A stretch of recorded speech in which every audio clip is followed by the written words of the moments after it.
No, Donardo-kun! Please don't fuck my ass!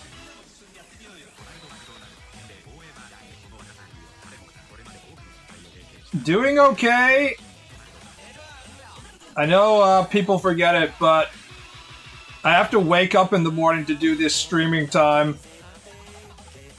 I'm generally a pretty okay morning person. In fact, I usually have like no problem waking up, but today was one of those days in which I really did not feel like it.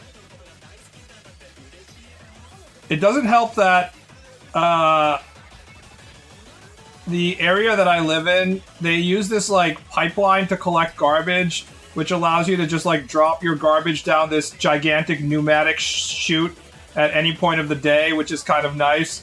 You don't have to go to garbage collection, but because the entire infrastructure of the city is like was built in the post-war society, it's just like they constantly have to be thinking about whether they can continue to use this infrastructure. So they're going through some kind of like, we're going to test not using the pneumatic chute garbage collection, which means I have to, in order to take the garbage out, I have to fucking go outside of my apartment, go up 2 flights of stairs, walk to the elevator, take the elevator down 17 floors, and that's usually like other people are in the elevator as well. Go to the area where there is like a bunch of trees and 10,000 cicadas fucking my eardrums, drop off the garbage in front of the truck where there's like this group of Obachan that is like you have to say hello to, and then come back, and then I have to start to stream. So if you're on the fucking spectrum, this is the equivalent of going on a fucking Odyssey-style voyage to start the day before you can even, like, you know, fire up OBS.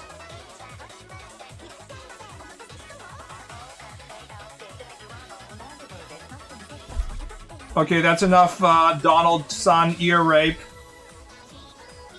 For those of you who don't know what we're listening to right now, we're listening to the 20th year of hyper-energetic Nico Nico Doga image manipulators making endless video memes of McDonald's, I guess, advertising mascots.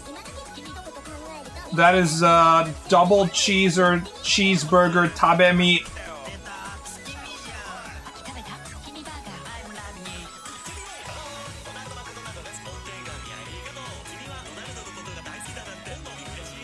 They successfully have created the equivalent of $10 million worth of marketing revenue for McDonald's for free, and they've been doing this every year for the last like fucking 20 years. Literally 20 years.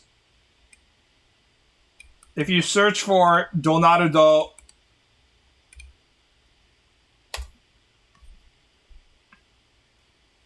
here's the 19, here's the 18, here's the 17, and so on.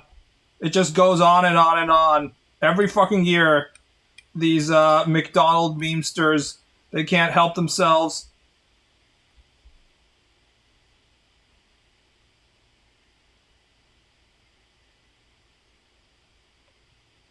They fucked up my washing machine delivery today and then sent me not 1, but 2 futons.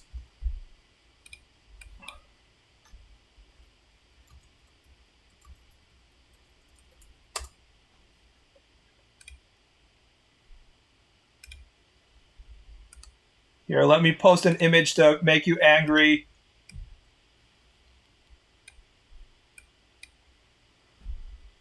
That guy's futon is way better than me. The audience, holy shit, 2 futons!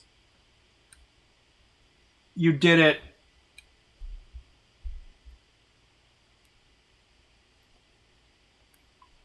Or I could also post the,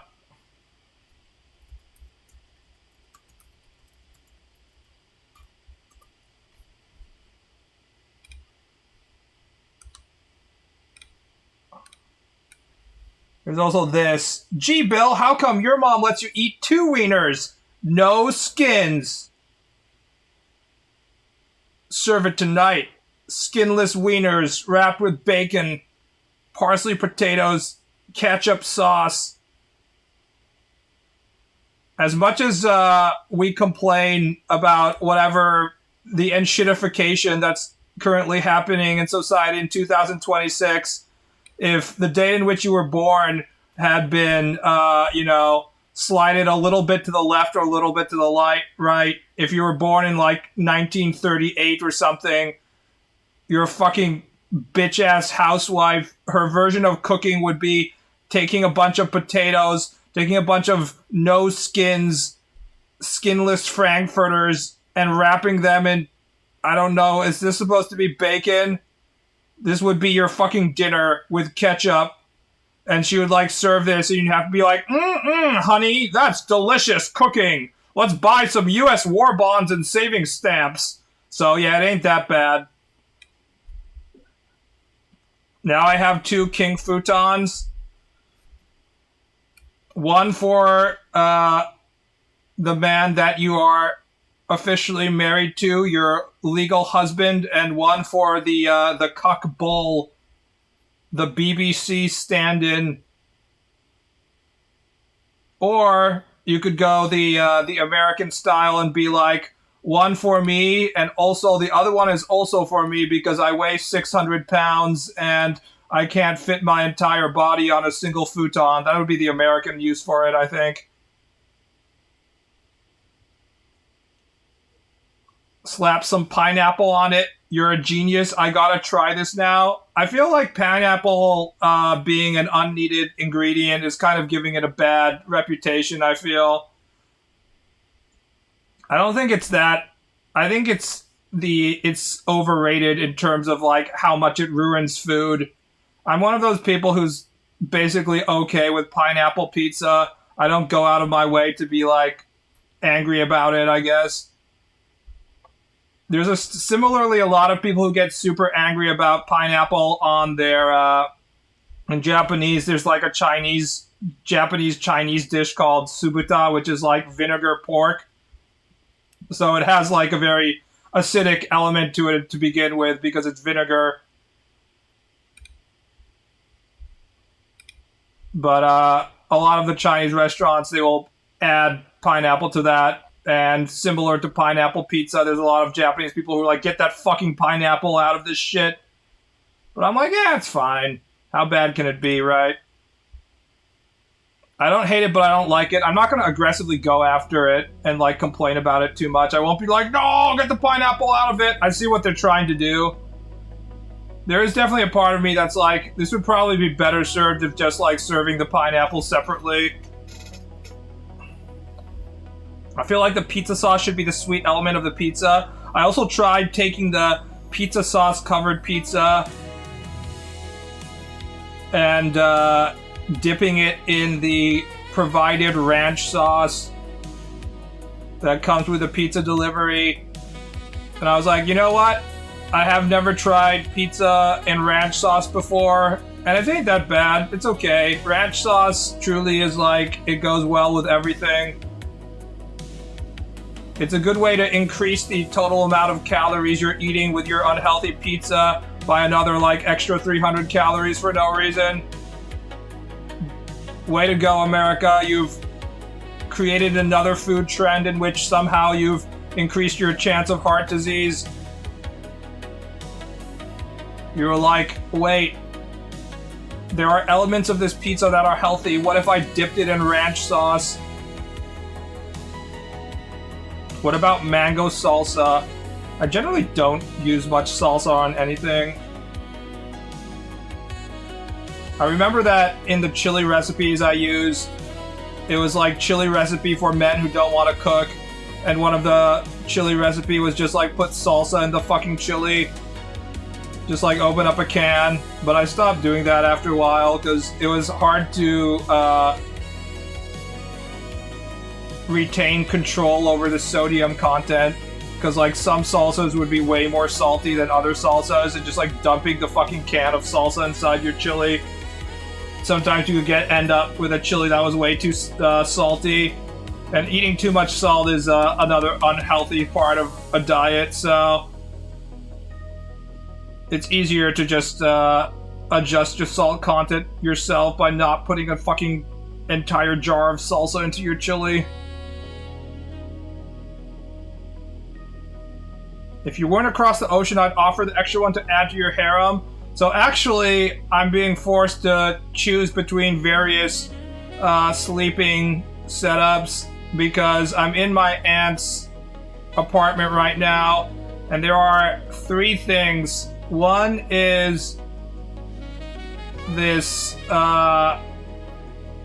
pipe-based futon on this kind of like small foldable bed.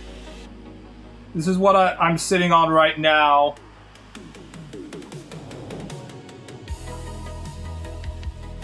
So, because it has like these wooden boards underneath it, I have put in an extra like semi-mattress futon like object in between the bed and then like the mattress that comes with it. So it's like doubled up, but I can still kind of feel the boards underneath it. It's very firm. And then there's mattress 1. And then mattress 2. And these are like pretty expensive European mattresses, I think. And I'm like, I'm using a moving company, so maybe I should just take like a combination of these things. One of these mattresses is the firm one, and this one is slightly softer. So I don't need the soft one. I'm a big, strong man, so obviously I need more firm options. This is like giga firm. This is just like hard. So I think the problem here is like, why don't you just sit on the one that, you know, you should just take the expensive mattress, not the cheap ass folding bed. But the problem is that the mattress, while it's firm and it's probably better for me to sleep on, it's not firm enough to really provide me with a great base for rubbing my cock into it when I'm masturbating. I want something slightly firmer than this.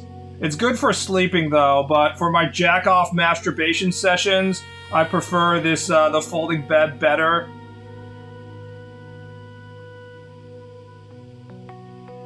Back in my American house, I had like a spring-based mattress, not a foam-based mattress.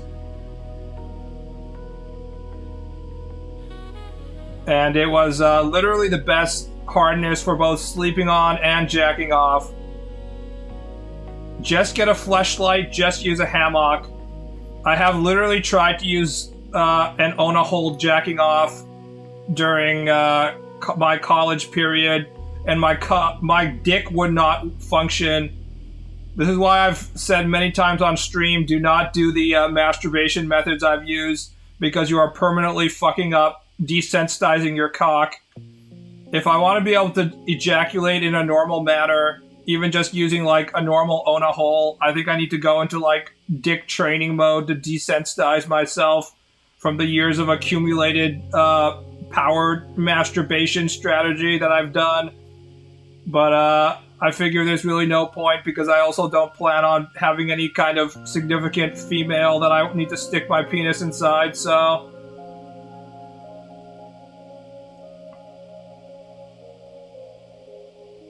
Similarly to the point in which I read Mushoku Tensei, the novel version, for the first time and was motivated to be like, yes, this is my opportunity. I will finally become a normie and get a wife and kids just like this guy in this isekai novel. I was also like, I will finally become a normie and stop destroying my cock while masturbating. But then I was like, nah. Who am I kidding?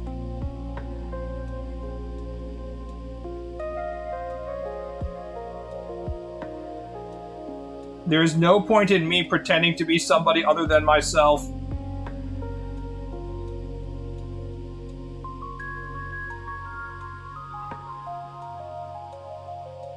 Constrictor is currently on a 3-stream streak. 3, 3, 3, 3, 3, 3, 3, 3, 3, 3, 3, 3. You're doing a very good job in getting your most recent timeout, Constrictor. Keep on doing that.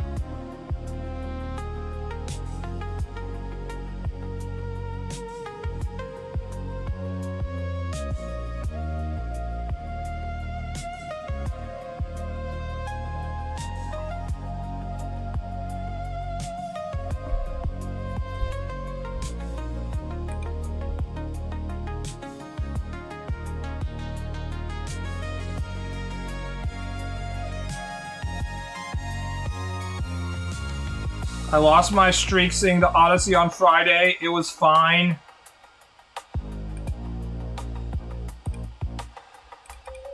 Again, I don't know why people put... What's his name? I'm fucking forgetting his fucking name. The director's name on a pedestal. I think he's just, yeah, Christopher Nolan. I think he's fine.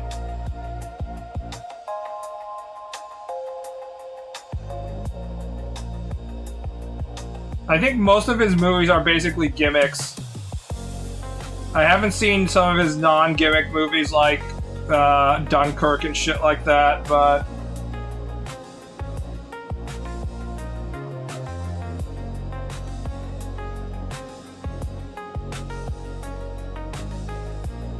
Are you doing anything special for Timeout 100?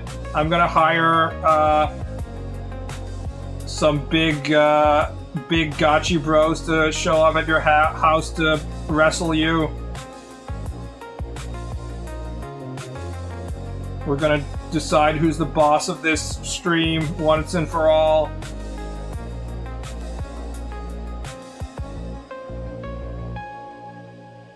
Is Scorsese the best director alive right now?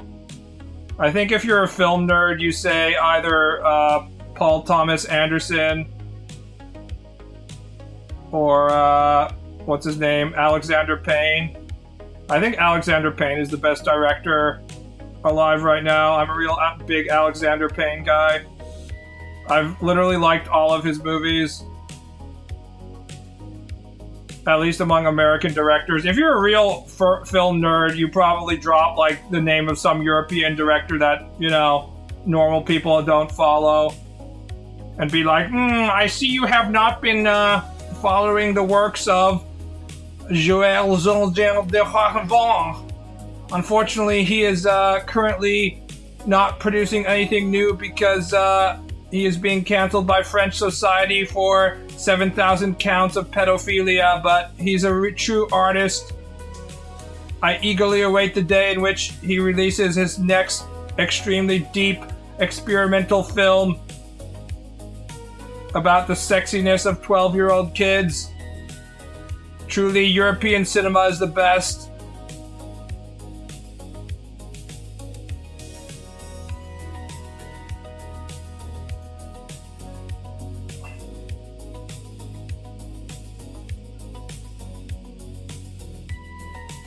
Dunkirk's gimmick was just 3 different time cuts.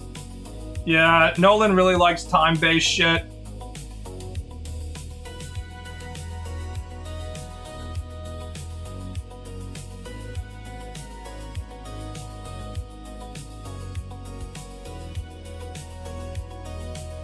Honestly, I think a lot of his time-based stuff is kind of stupid. Like, I haven't seen Interstellar. I couldn't get past the whole, in the future, India will be a superpower, the first 5 minutes of the movie, but I'm sure that if I had seen the entire fucking 3.5 hours of fucking Interstellar, how many hours is that shit? Let's actually look it up.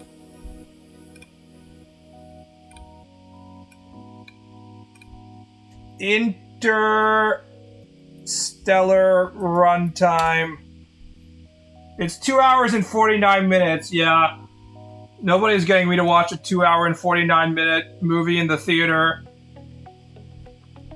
And probably not even at home. Even if I'm looking at, like, AI porn on my second screen while watching it, I ain't watching it. If you can't tell a story in, I don't know, 2.5 hours, then you can basically fuck off. If you're a movie from, like, the past generations in which you got literally an intermission, then maybe it's okay, but...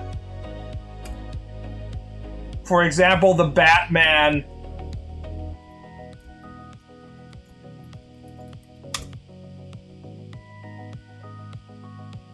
Yeah, The Batman is longer than Interstellar. It's 2 hours and 55 minutes.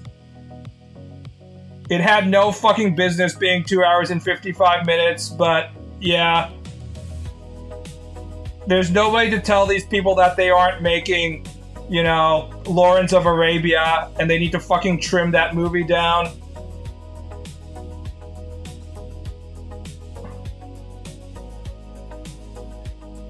Just say 3 hours, that shit is 3 hours. If we're being honest, 3 hours is actually generous, because if you watch it in the movie theater like they want you to, like these fucking directors want you to, you're also getting the 20 minutes of previews and like the 15 minutes sitting in the seat and them showing you like anti-piracy ads and reminding you to sign up for the movie theater chain's like rewards club and making sure to tell you that you need to go to the fucking concession stand to, you know, buy $8 popcorn and shit like that. I'm just like, start the fucking movie, start it. So yeah.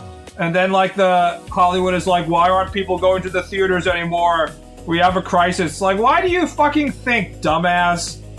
Because people, if you combine that with the fact that a bunch of movie theaters closed and it takes you like 20 minutes to drive to the local movie theater now, or maybe like 30 minutes to drive, that's another hour on round trip if you add like the getting in the parking lot. So in total, you're dedicating like a fucking 5 hours out of your day to this one movie experience. You think I have fucking 5 hours to go watch a movie? That's like my entire fucking weekend.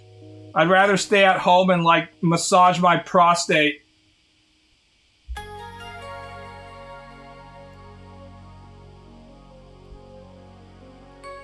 They had 10-minute intermissions back then. Also, there wasn't, you know, video games. How can I have time for watching a 3-hour-long movie when I need 3 hours just to farm ingredients in Path of Exile or some shit? Anyways, I'm the wrong person to ask about this stuff because as someone with Asperger's, the very act of going out into society and having to deal with all the stupid motherfuckers at the movie theater is just like a traumatic experience for me. So if I actually want to enjoy a movie, it's probably better if I don't go to the movie theater in the first place.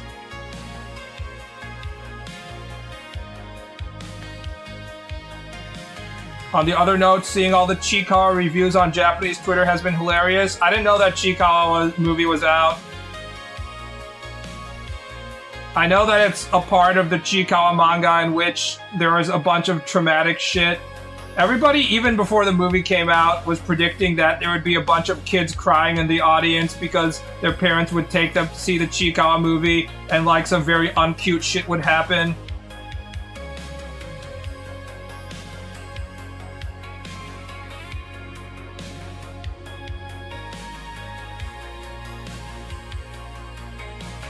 They were correct, yeah. Chiikawa is like the time in the 90s when I went to see Princess Mononoke in American movie theaters, and a parent and their like 5-year-old kid, she had brought her fucking 5-year-old kid to Princess Mononoke, and then within the first like 10 minutes of it, a dude gets his arm chopped off. And she's like, "We're leaving now, Billy," and pulled her kid out of the movie theater. So he never had the opportunity to learn about dead gigantic boar tentacle rape that happens in the later parts of the movie.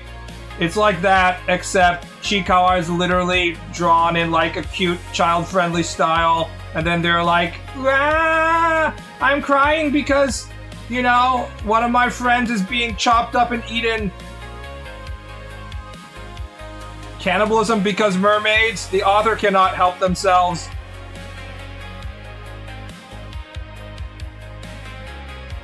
I saw a video where a bunch of people stabbed or crucified Chiikawa to shreds. Yes, that also happened.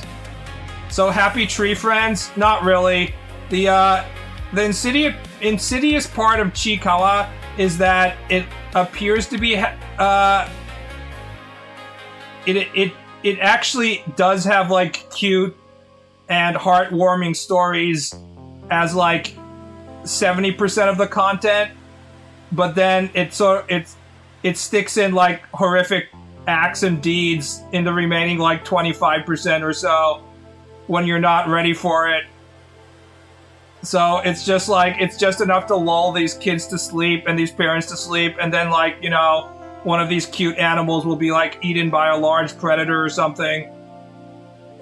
Happy Tree Friends is like cute in the beginning, and then like 5 seconds in, like grotesque horror happens. But Chiikawa is like, it will insert like traumatic scenes, but then like by the end of the movie they also have like some heartwarming scenes as well.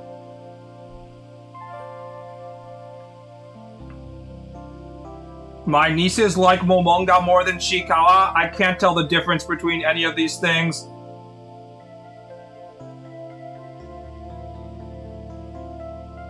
What's the gimmick with it? The gimmick is, prediction pain.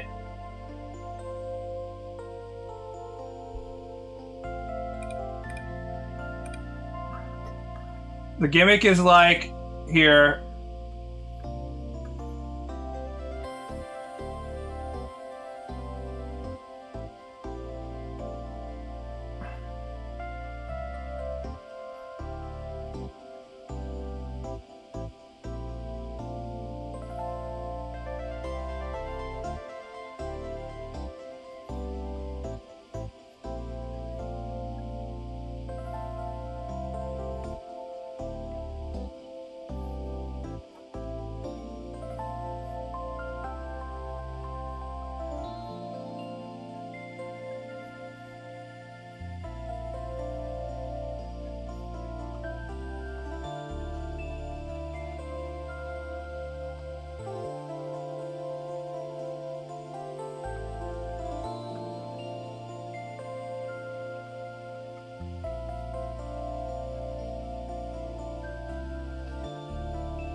I don't know how to explain it, but their designs are punchable.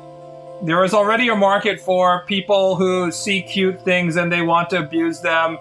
And the Chiikawa author was like, wait, I have something for you. Sir, we have a very special item for you today.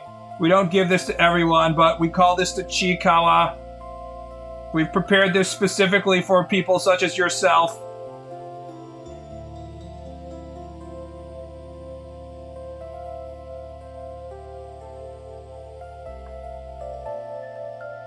Just like Hello Kitty, unfortunately there is no Hello Kitty content in which Kitty-chan gets punched in the face. I would like Hello Kitty way more. Honestly, I look at the dark, coldless, unfeeling eyes of Kitty-chan, and I always assume that the kitty is the one who is doing the murdering. In my mind, Kitty-chan is a cold predator that feels no remorse.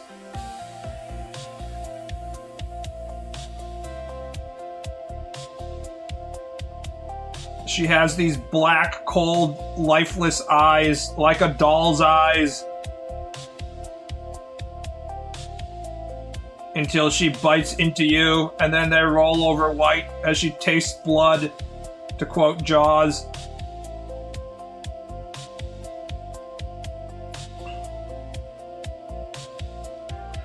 Sanrio Studios had to make other films to sate their sadism. What is the Sanrio sadism, cuteness, aggression, intellectual property? I don't know enough about Sanrio to know which one it is.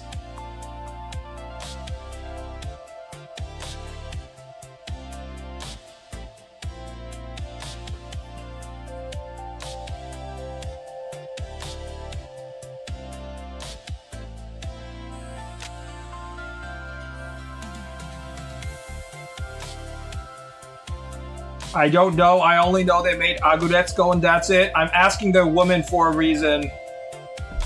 Chirin no Suzu?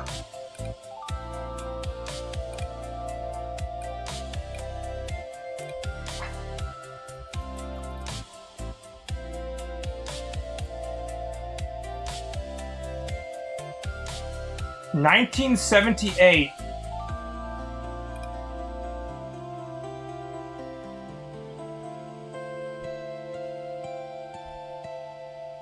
Oh, it is Sanrio Films. Interesting.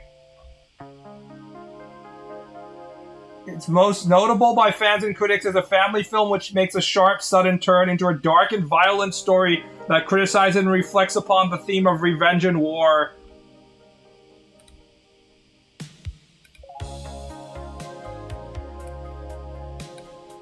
This is the fucking cover. Even the cover is just like, look at this cute little thing, and then it's like, what about the ominous dark figure in the background? They're not really hiding it. You have to have really low levels of media interpretation, media literacy, to not notice the gigantic looming figure in the background that's about to fuck with this thing.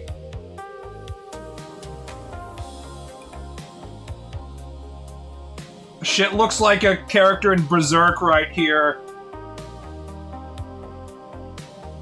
I can hear the Berserk theme song playing in the background in this fucking shot right here.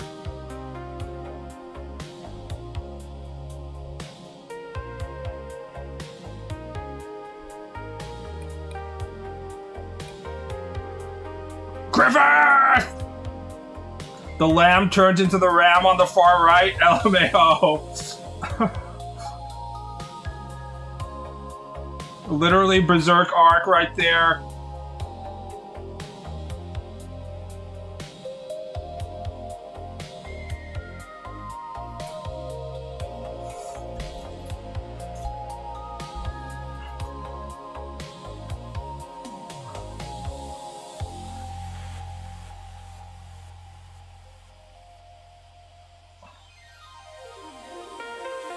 Was the lamb raped by 500 demons in a separate dimension full of torture and pain?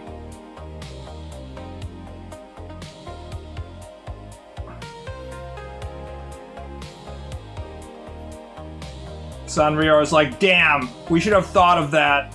You think we can add this to our movie? Is it too late?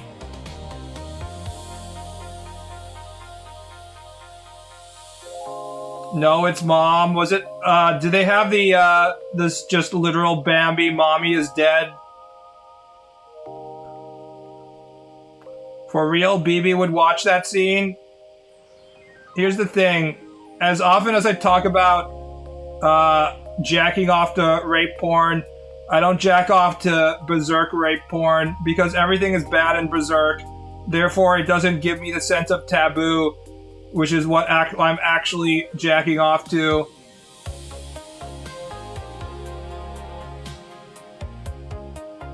Rape is an established normal occasion in the world of Berserk, so even when it happens, even if Casca is about to be raped for like the 80th time before she is actually raped, I'm not like, oh my god, this is some fucked up shit. I'm just like, seems about right. Is cousin incest risk enough for you? I don't consider it to be risque at all. Is it risque or risk? Wait, you were powerjacking it when Griffith was being flayed alive? I wasn't powerjacking it at all to anything in Berserk.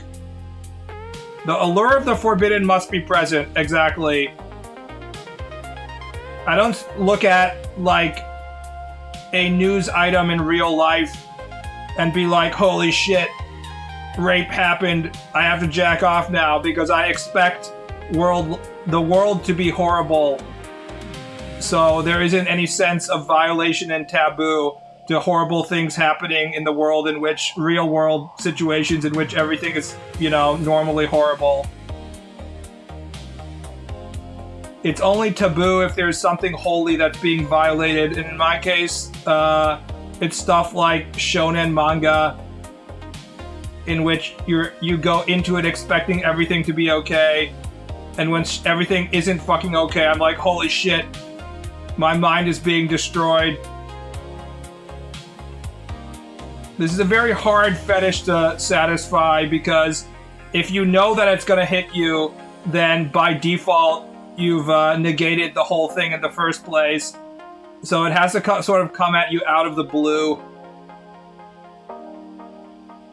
It's pretty rare that I get to satisfy it.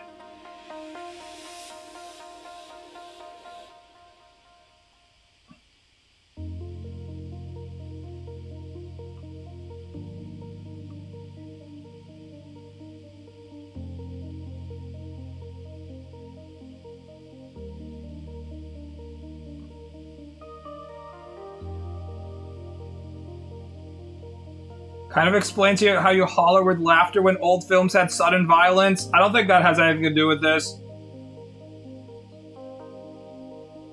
I think that's just literally funny.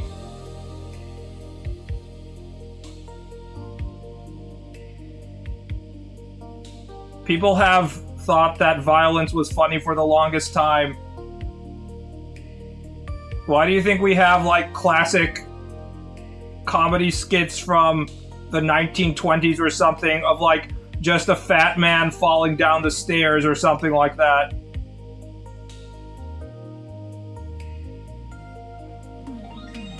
Says Shomaru and Rin are more forbidden. Wait, is that rape? I don't know anything about Sesshomaru's sexual fetishes. All I know is that there's 10,000 female nerds jacking off to Sesshomaru. I don't know anything about him.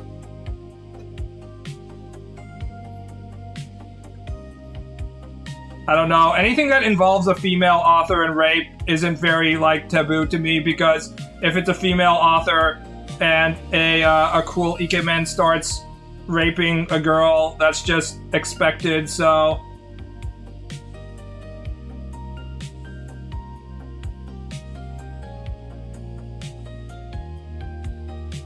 Pretty much any kind of sexual acts that happen in female-produced media, that's just kind of like par for the course in my mind, so I don't really think...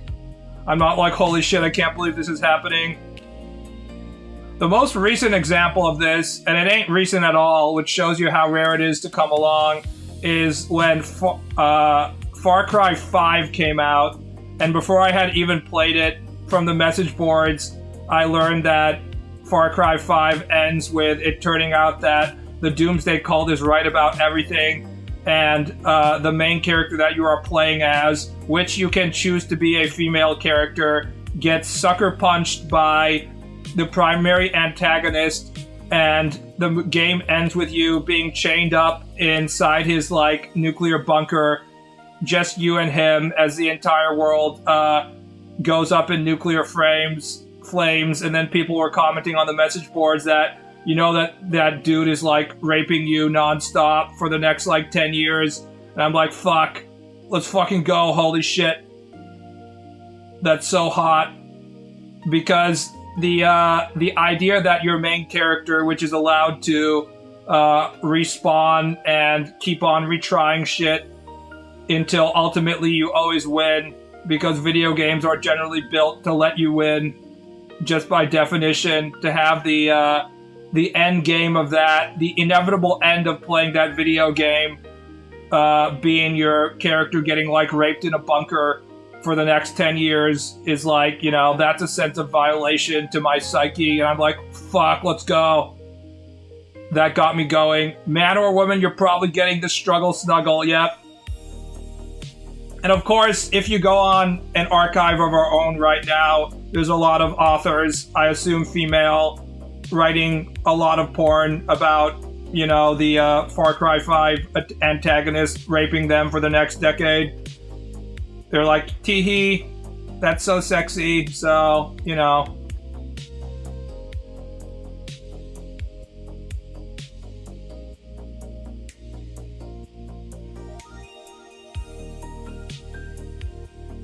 I'm impressed you can accommodate for the male MC. By he, do you mean me? I mean, it's, I'm definitely creating the character as female in the character selection. If it was only male character, it probably wouldn't be as much of an impact. I wouldn't probably be getting attracted to it. I am a pretty heterosexual person.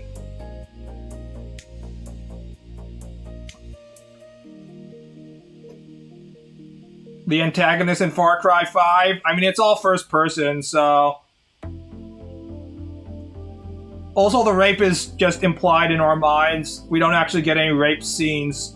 We're just like, I bet he's going to rape you in that bunker. But for me, that's, you know, good enough.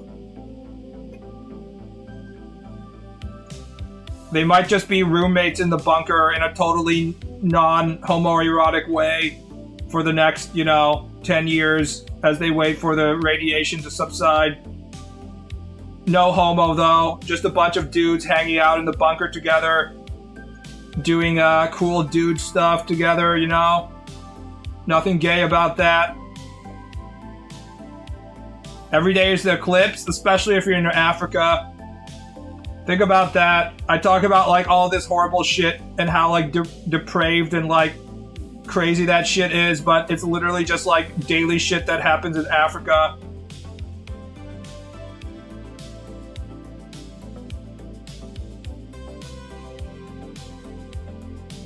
You have the slightly wrong skin color in Africa, and they're literally chopping you out for, like, albino witch magic.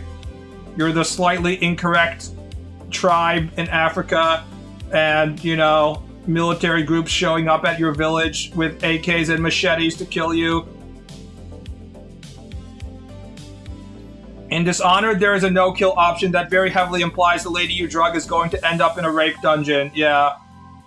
I like how they tried to retcon that, and they were like, oh, or I think they literally wrote, there was like a novel version of Dishonored, and they were like, guys, no, she's not in a rape dungeon, she's a strong girl boss, and she was able to escape the rape dungeon, guys. They tried to, they realized that they had written in a boo-boo in their storyline, and that was not DEI protected speech right there, so... When Dishonored came out, we weren't in, like, full DEI mode, so they were like, whoops. Yeah, they tried to backpedal it. She was evil anyways. Honestly, it's pretty funny that the whole Dishonored, like, non-lethal version is like, instead of killing people, which is bad and will increase the rat plague in the city, you can send them to forced labor in the mines, and they will die a long, slow, painful death, or be sent to the rape dungeon where they will also die a long, slow, painful death of being raped, etc., etc. This is the blue version of your axe. This is the non-lethal Paragon mode of Dishonored, and people are like, yes, I'm a good guy, so I won't just shoot them in the head.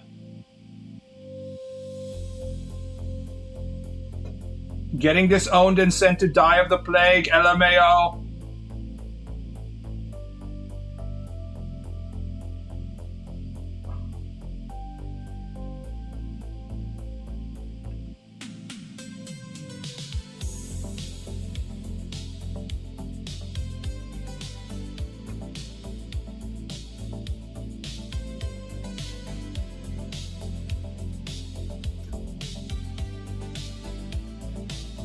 Remember the moral decision gimmick of the 2010s? This was when they were still doing the whole, your choices matter in this video game. Your choices, in fact, do not matter.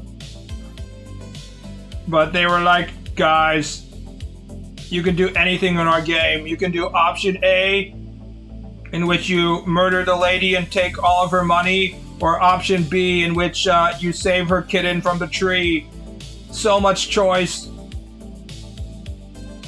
Deep moral consequences.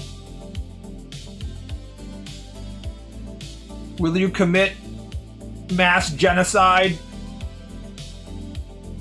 Or will you, walk the lady across the street?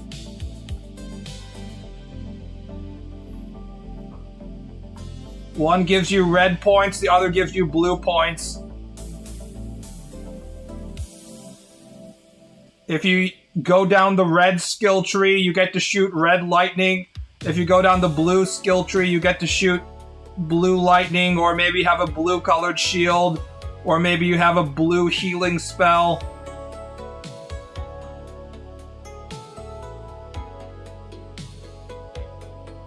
Don't worry, guys. I'm a Jedi on the light side of the Force. This means I use blue spells like the ability to throw you across the room at like 100 newtons, so you smash into the wall, crushing your skull. But that's good Force powers, guys. It's not like the bad Force powers where I shoot lightning. That would be evil. Also, I have a red lightsaber. Red is a mean color, guys.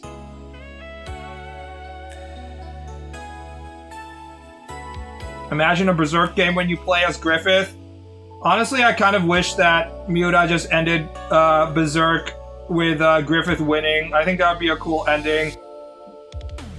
He was like, my heart is gonna explode soon, I'm just gonna end it.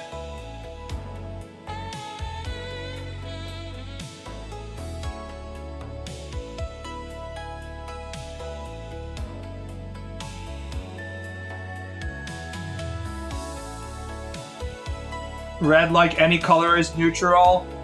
No, that's not true. That's what you say until you get the red sports car, and then suddenly all the cops are pulling you over because they know you want to fucking go around speeding.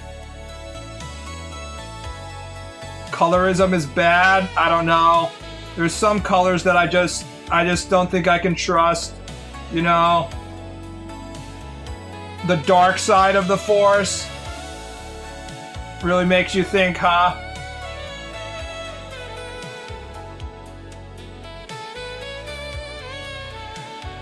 What about a hot pink sports car? That feeling when you are literally Barbie.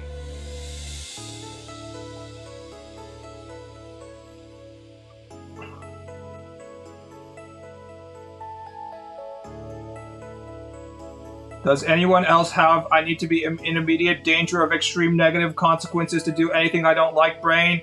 Excuse me, cool one-line glove. Please don't come into this extremely complex discussion about how hot it is that the Far Cry 5 protagonist is getting raped by a dude in a bunker for a decade with your questions about your personal issues about going on a hike today and went bouldering in a perilous area and it was like meth. Yeah, a lot of people are like that. My entire YouTube recommendation is just dudes on motorcycles right now. And every time I see them, I'm just like, all of these guys are just like fucking addicted to adrenaline. And the fact that at any single point that they just might fucking die, they just love it. For those of you who don't know, there's a race for motorcycles called the Isle of Man. And about 200 people have died in the Isle of Man race until this point. They've been doing it for many, many years, but this is what they look like.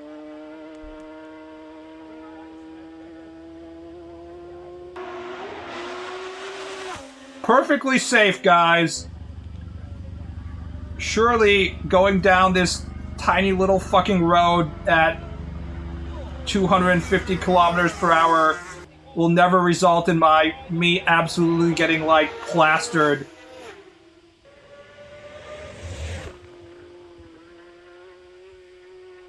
Man, I wouldn't even be standing there to watch the shit going on, man. At any point, any of these dudes could wipe out, and a motorcycle going 300 kilometers could come flying and decapitate me.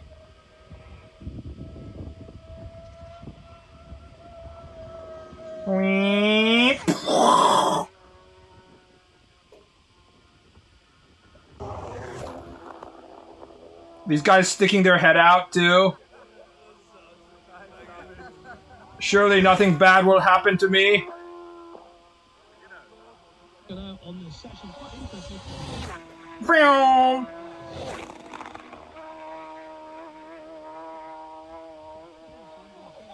Ha ha ha ha ha! I almost got my head chopped off, killing me and the rider and everyone else around me. That's so funny. Clap, clap, clap, clap. Yeah, it's stupid. But that's just like the most extreme version of motorcycle fandom. But like pretty much any version of motorcycle fandom is just like one car in front of you shifting lanes at a bad timing and then just completely fucking you over and causing you to wipe out and then slide across several lanes of traffic and then get run over by a fucking truck. So I don't know, man. Everybody who does that shit is completely addicted to adrenaline.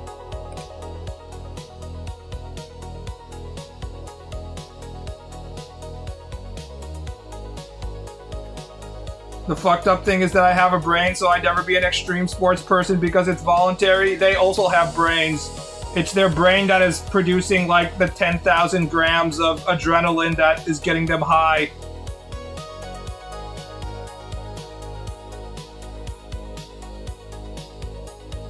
I knew 3 guys from my age range that died doing motocross. Yeah. It do be like that.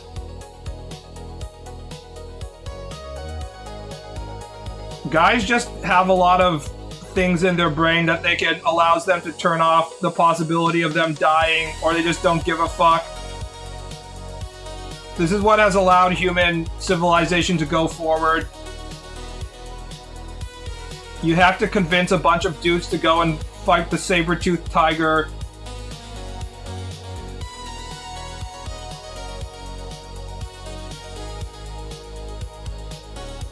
This is why women will never be able to compete with dudes in pretty much anything competitive ever, because the male brain is just like, what if I just did incredibly stupid shit that there's like a 15% possibility it just straight up kills me, and like a 20% possibility that I'm paralyzed for life. They just don't have the brain chemistry to do, like, let's try and touch this electrical fence to see if it kills me. That would be so funny, LMAO. Notice how there isn't any, like, significant female cast in Jackass, for example. There are no Jackass female actors who are like, let's see if you can punch me in the ovaries multiple times. Think how funny that would be. Women do that, but in their relationships? Okay, that's a good point. I'm not exactly a specialist on female self-destructive behavior in relationships, so you might be right about that.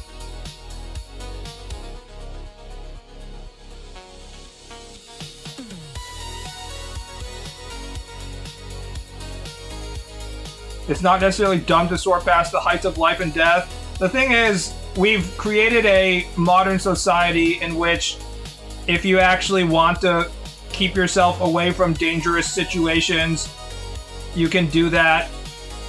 You don't have to place yourself in danger, but back in the period in which we were actually evolving, danger was kind of like you had to deal with it.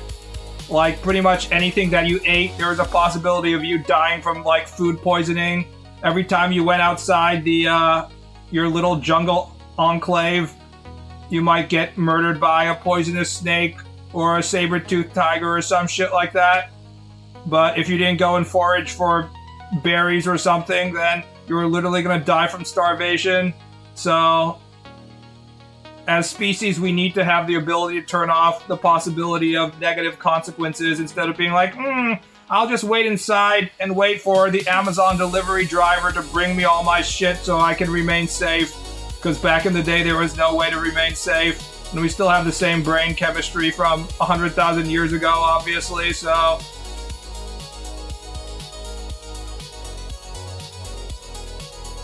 Women die more often from being with unstable partners. True. With a woman, you have to... Your Russian roulette isn't driving a motorcycle at 200 miles per hour. It's trying to see whether the cool Chad is actually an abusive dude who's gonna stab you to death because he saw you, you know, talking to a guy at the gas station.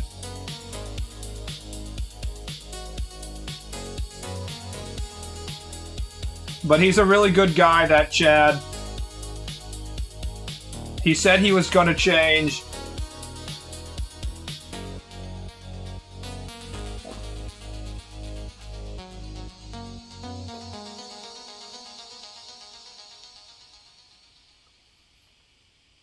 Get a cut and die of infection. That really is the #1 thing, right? We kind of forget how just like getting one cut would result in you dying from infection back in the day before we had like penicillin.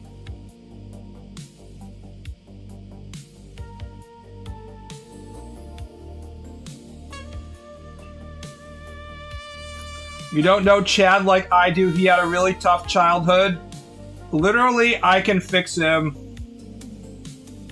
For all the guys who meme about, like, I can fix her after showing, like, a messed up woman in their favorite anime, there's actually way more women who are like, I can fix the dude. Because the dude is like, I can fix her, but what he actually means is, I can stick my penis in her, and if she is fixed by the act of me coming inside her, then good for it. But if not, I got to ejaculate, and now I'm gonna go and, like, play video poker or something. And then I'll try and fix her again when I get horny. That's what guys actually mean. No one's actually like being like, babe, don't worry, let me fix you by standing around listening to the traumatic time in which your hamster died.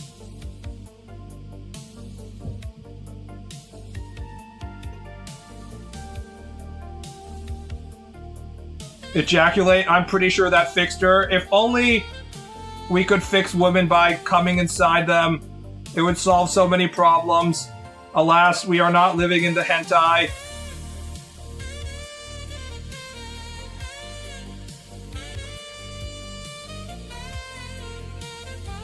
Me when I embody Christ consciousness for a crumb of pussy. The guys usually back the fuck out once they realize the craziness is not cute and quirky but actually psychotic.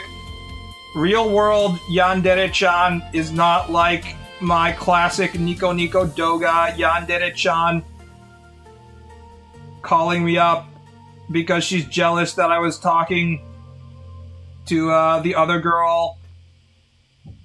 Real life Yandere-chan is not cute. It's annoying at best and dangerous for your health in worse versions.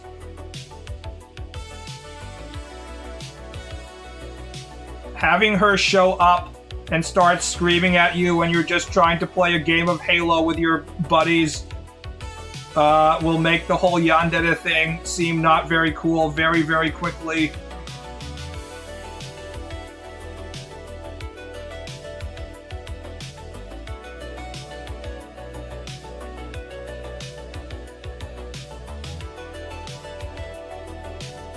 I've never met a mentally unstable woman. I haven't met a lot of mentally unstable women in my real life. The only one that seemed truly mentally unstable, although it was more like sociopathic than unstable. She was actually pretty stable in her sociopathy, but the middle manager, it's like say no more as soon as you say middle manager. The middle manager position in my lifeguard office at the local YMCA was occupied by an extremely overweight woman who was a habitual liar. Yeah. I've told this story before, but I remember, just like case in point, like we had a time card, and I was like, I need a new time card. I don't have the time card. And she was like, no, I made you your time card. And I was like, oh, okay, I'll punch out when I leave. And lo and behold, she had not made the time card. She was just instinctively lying. She wasn't even making the calculation of, like, should I lie about this or not? Because, like, you know I'm gonna fucking try and check and use the time card as I leave today. She was just covering her ass instinctively by just instinctively lying. That was the type of person she was.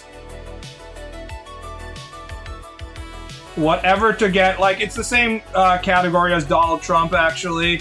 Whatever to get you out of that current situation you're in, just lie immediately and not really care if people are going to call you out for lying, because most people aren't going to. They're just going to be like, whatever, they're just lying again. Habitual lying sadism, yeah. It's not like she would have got in trouble if she hadn't made the time card for me. It'd just be like, oh, don't worry, I'll make it. That's all she had to say, but their just instinctual position is to cover their ass, even if they, you know, they have to alter the truth, and they will continue to lie. It's kind of hard to have this stance because everybody in America is overweight, but I also see if you're obese to be a possible, one of the many possible red flags to mental issues. Whether it's like, you know, sociopathology, I don't know what the word for that would be, being a sociopath or something else. This is especially true in Japan, because unless you're a professional sumo wrestler, most people are not going to get fat if you're living in the Japanese diet. It's not like America where you can just get fat just by doing what everybody else is doing. So, if you see, there's been like some weird ass, like abusive female criminals in Japan that have been in the news recently, and a lot of them have been like very fat. And you don't get very fat in Japan just living your life normally, so that kind of confirmed my idea of like red flag number one. Sociopathy, I guess it's a word. Sociopaths only really care about themselves and what makes them feel good. Sounds like me, honestly. I only care about myself, and I spend every waking hour masturbating to images of big titty elves.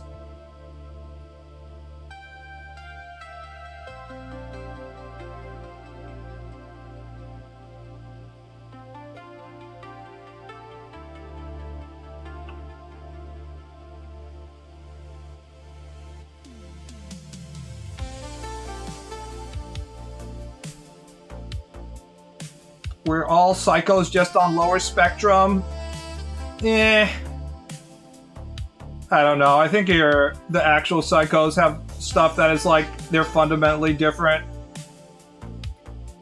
I think people that have high degrees of empathy really get a lot of kick out of the empathy and stuff. You know, there's all these studies that show that on average, like, people, when they do quote-unquote like charitable things, like a good thing, like donate a small amount of money at the store and shit, like when they hook these people up to these brain meters, they showed that their brain would release like pleasure chemicals when someone would do something where they felt like that they had helped someone. So we have all of these, like, you know, Christians who are like doing charity and shit that are quite literally jacking off, getting off on how charitable they are. And I don't get any of that sort of serotonin release or whatever the fuck it is. Which is why I don't like doing anything for other people. It's just like a minus in my life.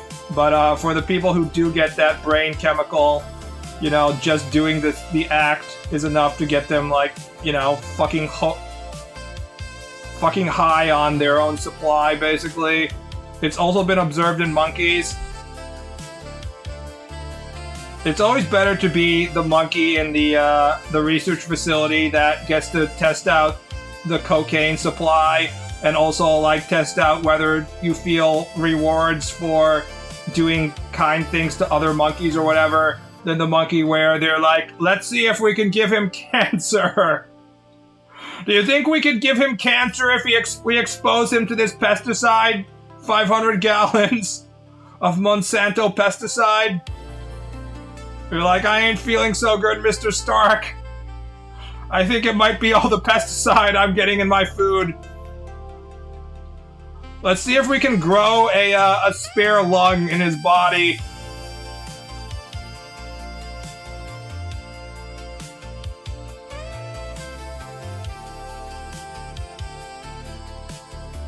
What if they give the monkey carcinogenic cocaine? Do you think cocaine is like bad for you? Besides the part of it that's already bad for you? Like, I feel like we don't have any long-term studies about like the long-term effects of doing cocaine.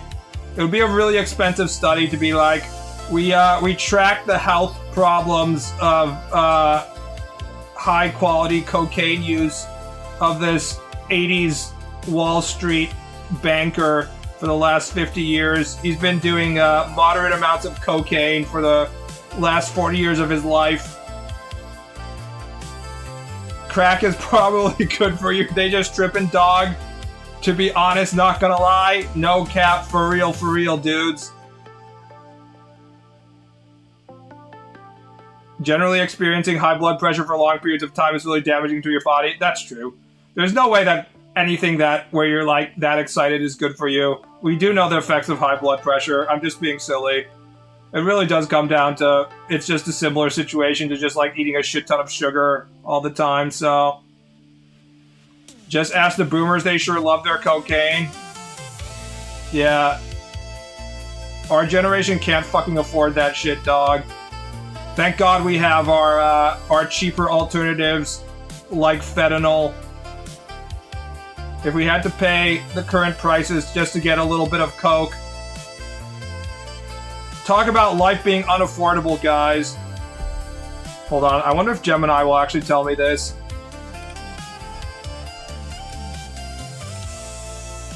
How much does a gram of cocaine cost in 2026 in US markets? They're gonna be like, it's variable. A gram of powdered cocaine in the United States typically costs between 60 and 200 bucks. All these fucking millennials complaining about Grand Theft Auto being 100 bucks. That gives you like a fucking gram of cocaine, guys. Fucking gram. You can get the GTA 6 Special Edition for like a sugar cube sized chunk of cocaine. Just stop buying avocado toast. Arguably just as dangerous as cocaine. No more grok. It's an extra step. I'm just waiting for both Gemini and Grok to stop offering that kind of search services for AI because it costs them a shit ton of money every time I type shit into that thing, but whatever.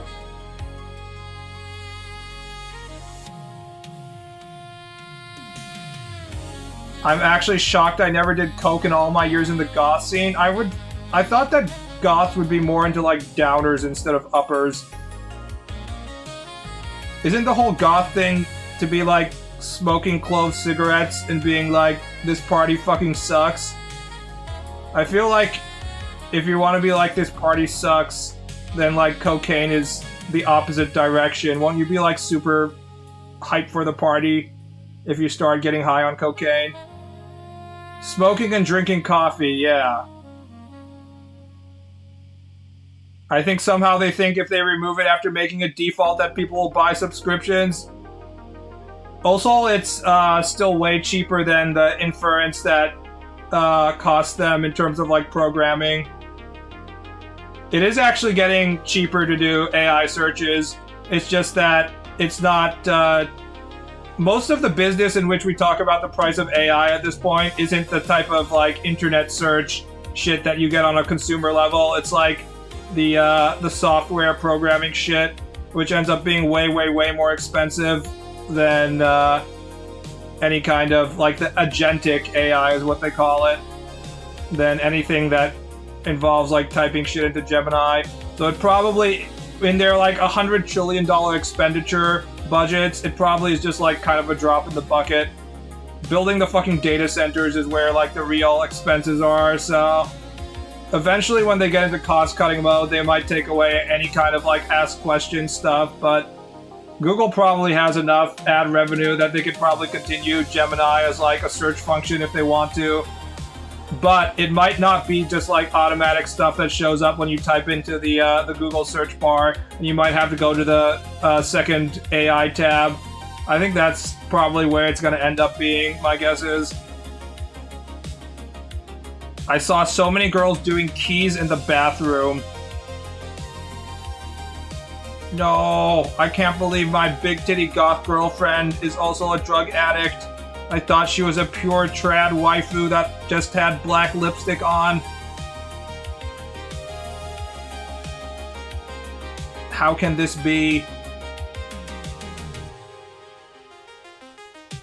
NorCal goths like their weed. In America, everybody likes their weed.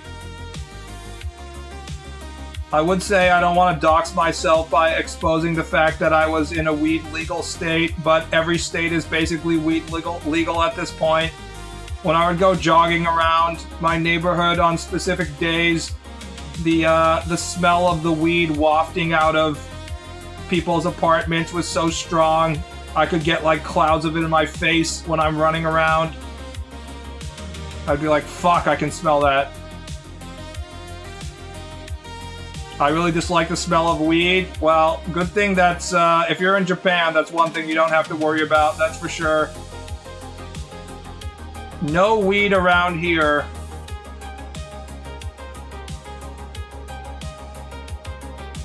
I think it's particularly funny, the gaijin that come into Japan and just, like, literally have, like, some weed in their fucking suitcase, and then they get arrested by Japanese customs, and they're like, it's just marijuana, dude. And they get, like, 8 months in a Japanese prison because they had weed. And they're like, I don't understand. What's the problem with Japan? It's like, LMAO, you fucking pothead. Just do not have marijuana on you for 5 seconds. Don't smoke weed challenge. Difficulty impossible. You were in an area with co-eds, of course there was weed. Yeah. Again, not to dox myself, but the area that I grew up in had infamous weed festivals. Are skunks in Japan? No, they are not in Japan. Unless someone brought them in as a pet and they've gone into the wild, but I don't think skunks are like the type of invasive species that could survive in the Japanese ecosystem. I think they would be eaten. There's too many owls and shit. Owls can eat skunks, so I think if you had like a pet skunk and it escaped your apartment, I don't think we would have like a massive breeding skunk population in Japan. I think there would be enough stuff that would eat it.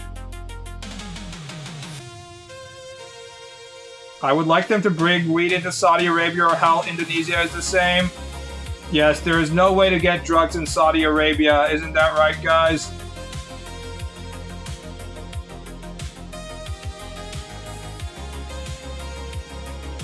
They're a Muslim country, so nobody drinking any alcohol either. Did you see a tanuki yet? He did, yes. I told this story on stream, but I was, for some reason, climbing a small mountain, and from the other side, a parent tanuki shows up with like a bunch of tanuki babies, and I had to wait for them to go away because I didn't want the female mommy tanuki to attack me. I've seen tanuki, I've seen fox, and I've seen ferret just living my daily life in an urban area in Japan. So the various yokai animals that you hear about are all still alive and well.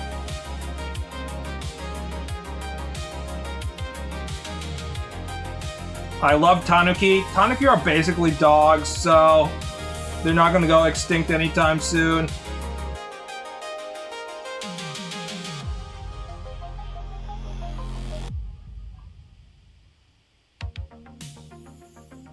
Gotta go to Kyushu for Momonga. I think I would have to be up in the middle of the night for the Momonga. Also, I don't really care about these animals. I just want them to transform into sexy women and trick me into having sex with them. I just want to be like, oh no! I can't believe the sexy woman I was having with was actually 10,000-year-old demon fox. I have been tricked. Just an innocent man being forced to fuck the fox female. I will never recover from this.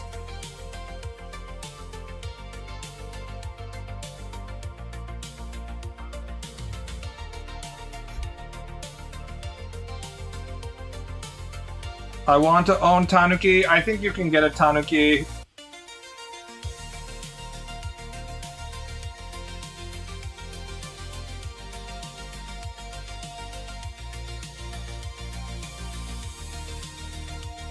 Get you a bowing Shika girl, dear girlfriend.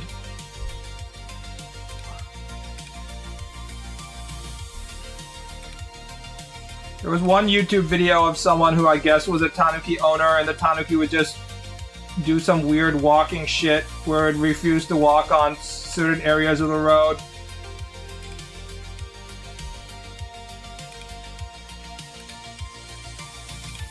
Gotta stock up on cucumber drinks. I don't want a sexy kappa, okay?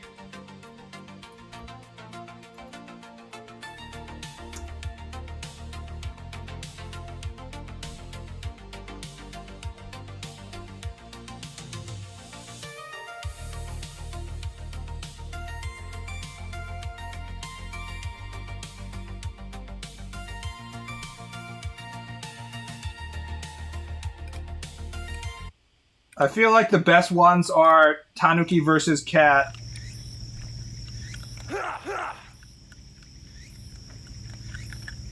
Cat like, fuck these dudes. Tanuki is like, I don't even know what you're doing. Look how fluffy these fluffers are.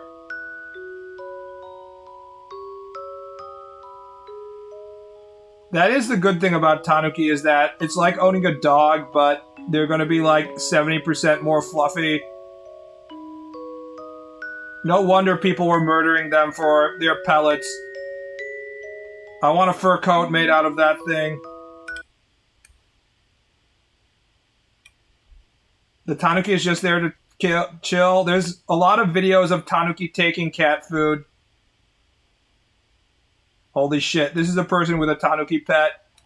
This Tanuki is fucking massive. But they're talking about the reason why you can't, it's hard to own a Tanuki, which is often the same reason for pretty much any of these fluffer pets, is that they want to mark their territory, so they have to do like projectile pissing and stuff like that. And it's hard to stop them. So yeah, most of these animals can be domesticated, but then they have like some kind of reason why you don't want to own one in an apartment. It doesn't stop people from having birds as pets, but the birds are going to shit everywhere.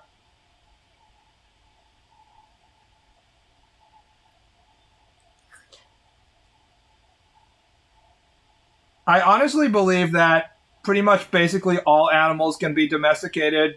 It's just that most of them aren't worth it. Like, even stuff like alligators and shit, I think if you, there are alligators that you can domesticate.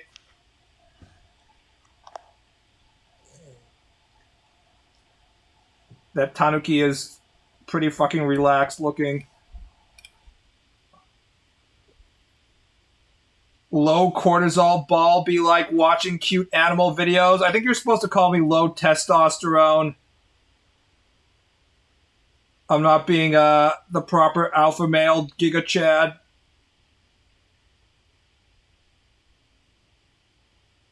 You can't speedrun 12,000 years of shared evolution, dog. Oh yeah, counterpoint.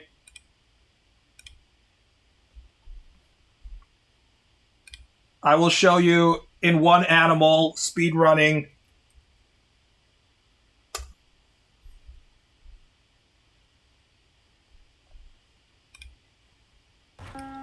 Look at this These things. gentleman. Explain these fucking things. We have literally done nothing to domesticate these fuckers. And we literally put them in our little, like, seal shows, and it's like, look, do silly tricks, and we'll give you fish. And the seal is like, yes! Oh my fucking god, that is funny. Oh, he's so cute. Oh, he's so cute! Slap, slap, slop, slop, slop. They're just like, I'm your best friend! Look at this. Would you own a caiman if you had the time or space? That's a good question. I think what I really want is a snake, but I said I could domesticate. I think you could domesticate all animals, but I'm not sure about snakes. I don't think snakes give a fuck about you. The good thing about snakes is that you can just, like, feed them once a month. I just heard Ball smile in his voice. There's, like, an entire channel about a seal rehabilitation live stream in Japan. It's not in Japan, it's like in Europe, and it's supported entirely by Japanese viewers. It's pretty interesting. The entire chat is just Japanese people. Japanese have just been like, we're just going to support these fucking seals nonstop. And they donate so much money in stream. They're just like dumping $100 left and right. Let's see, what was it called? I have it bookmarked. I never actually watch it, but...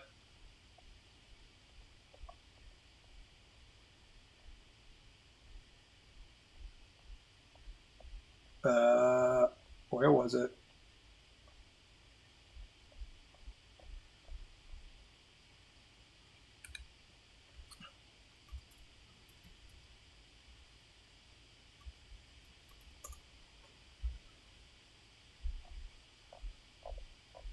I can't find it. I have too much shit I'm sub to, so I can't even remember what it was called. Anyways, it was just interesting because it's all Japanese people in it.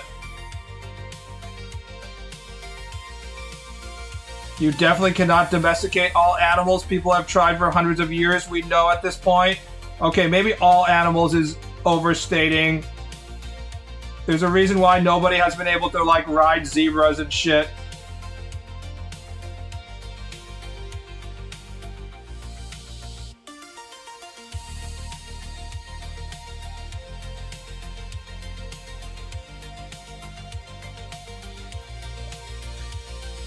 You ain't domesticating a Komodo dragon. Nobody has tried to be domesticating Komodo dragons. There's no real benefit to domesticating a Komodo dragon.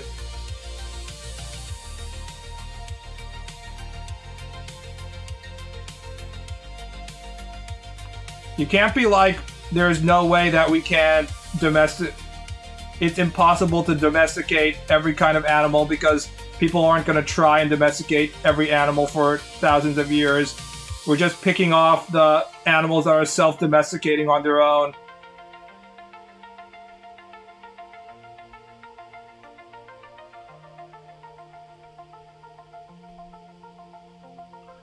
Maybe you can't domesticate animals that are just, like, so fucking stupid that there's nothing you can do about it.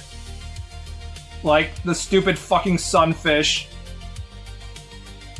I like how there was one dude who, like, was like, I fucking hate sunfish, these worthless pieces of shit, and he went on like a paragraph long rant about how fucking worthless sunfish are. And I was like, you know what, you've convinced me, I will also hate sunfish as well.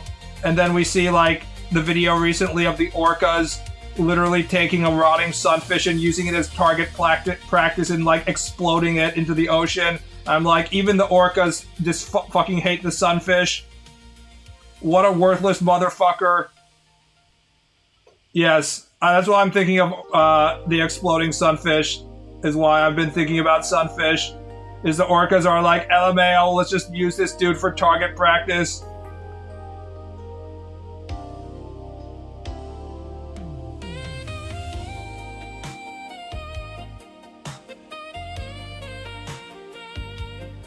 Komodo dragons are pretty bad, but some species of sharks just die in captivity after a month. I guess the term domesticate isn't what I'm trying to say, because that would imply, like, you know, you can create, like, some sort of useful human tame version of it. What I mean is, like, form human bond relationships with animals so that they don't immediately murder you, is what I'm talking about.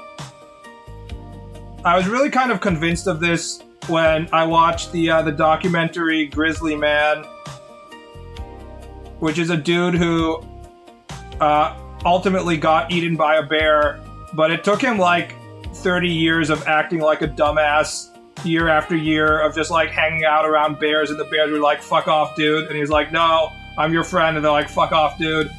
And eventually, like, a bear that didn't know him was like, oh, I'm really hungry. I'm just going to eat this dude because I didn't find enough salmon. So he got eaten eventually. But it took a really long time. And I was just like, you know what? Animals don't attack you unless you, like, really provoke them. This guy was basically doing everything wrong for, like, a decade. And he finally got killed. That guy, poor bastard, he was just a dude who had difficulty finding his place in human society, so he was like, the bears are my friend instead. Grizzlies are generally chill unless they are desperate or scared, threatened. The Japanese bears, not necessarily the brown bears, the black bears have become much less chill recently. And it's not because they're being threatened, it's because they've realized that Japanese humans are fucking pushovers and they can bully the shit out of them.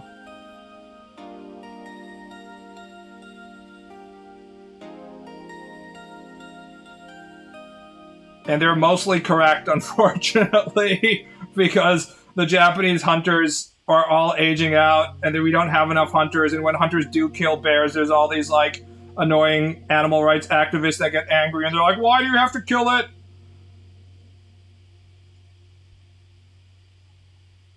Normal black bear behavior. Black bear behavior is just like, let me rummage around this person's backpack or this person's tent or this person's body and see if, like, a piñata of tasty food comes out.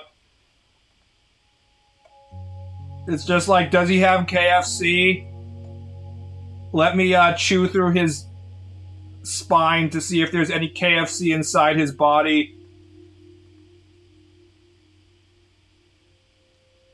Tahoe has a bear problem because dumbasses feed them, leave trash out. Human, don't litter the national park with KFC challenge. Difficulty impossible, as usual.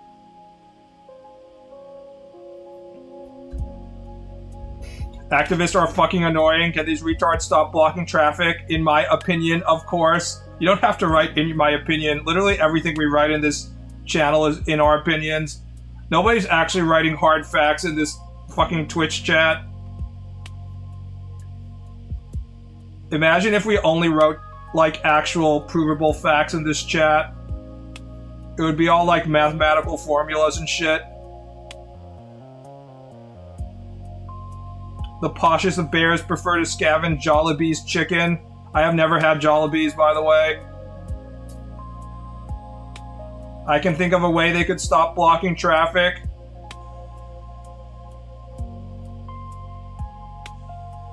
The Black Lives Matter protest, in which truck drivers were like, we're gonna run these protesters over.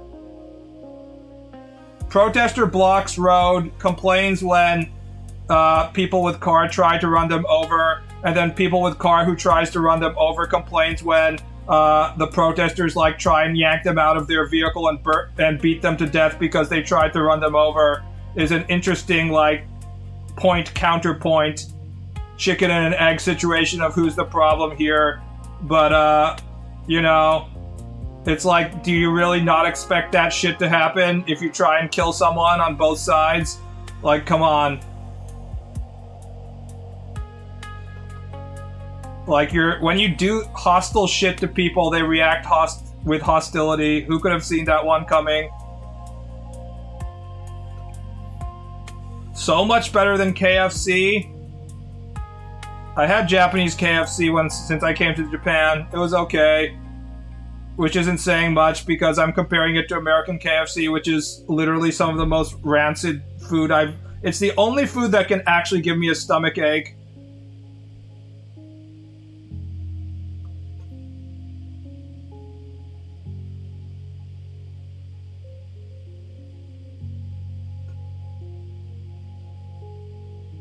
I saw a dude get hit once holding a sign for Gaza blocking a patrolman car.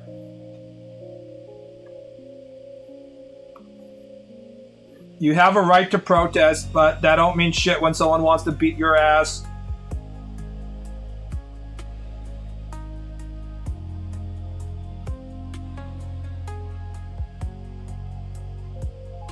Pretty much every right we have is only supported by people not devolving into violence and murdering you. Which is, in other parts of the world, happens very, very quickly. We should not take civil society for granted in, like, any context. You need only to go to a third world country in which there is no civil society and you can immediately get murdered by groups of people who are also going to steal your wallet.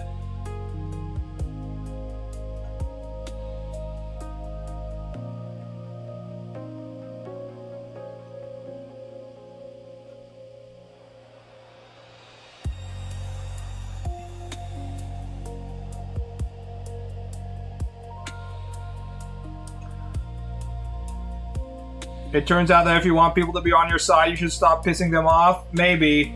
But also, if you don't get in people's face, then they can just ignore you, and then if you already have an unpopular political opinion, like, I don't know, the Westboro Baptist Church, like, all of you are going to hell or something, it's kind of hard to get people to be on your side in the first place, so I don't know how you solve that. As someone who went to college and regularly had these weird-ass, like, Bible thumper dudes show up on the college campus and start yelling at college kids how they're all gonna go to hell because they're having sex or something. I don't know. I'm pretty sure not many people were having sex, but this dude seemed to believe that my college was just, like, a hive of non-stop awesome sex parties. I don't know how you get the people on your side if that's your opinion in the first place. Those people have way too much time on their hands. Dude drove car into Pride Parade. He dead now. Every American guns rights activist is like, see, you don't need to have mass shooting. You can still just drive your car into people.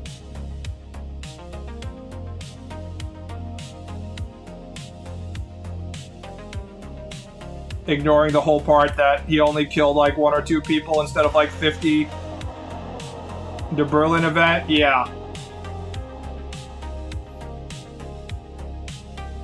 Have they released the name of the dude? Because the first thing, of course, I think is, was he a Muslim?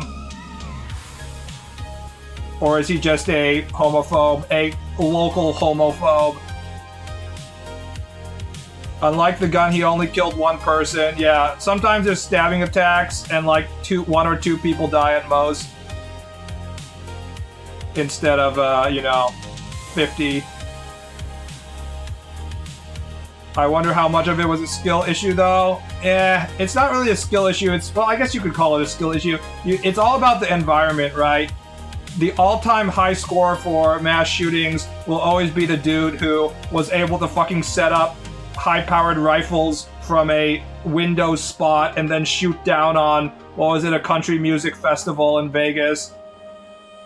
You could say that's skill issue in that he did a lot of work to, establish a position in which he could kill the maximum number of people, but it's not much skill on his part in terms of, like, his actual, like, shooting ability, right? It's just him having, like, very clear goals about wanting to kill the maximum number of people. The suspect in Berlin Pride vehicle attack was Abdul Balal, 21-year-old Lebanese-German man with ties to city's Islamist scene. Yeah, there you go, as usual. Truck of peace. Hence why when the anti-immigrant Japanese people are like, let's not let the Muslims into Japan, I'm like, yeah, seems about right.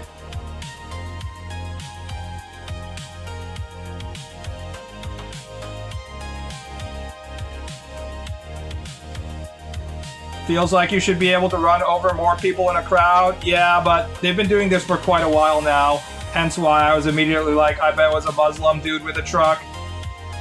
This is like truck of peace number 5 or 10 or 20, so people are getting used to the truck attacks.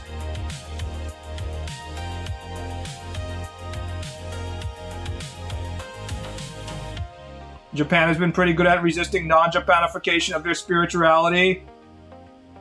Yeah, tell all monotheistic religions to fuck off from Japan. If you're a Nepalese Buddhist dude who wants to run a Indian restaurant even though you're not Indian, so that we have a fucking curry place at every train station, that's fine. If you're a fucking Mormon that's coming to Japan to tell us that we all have to convert, you can fuck off.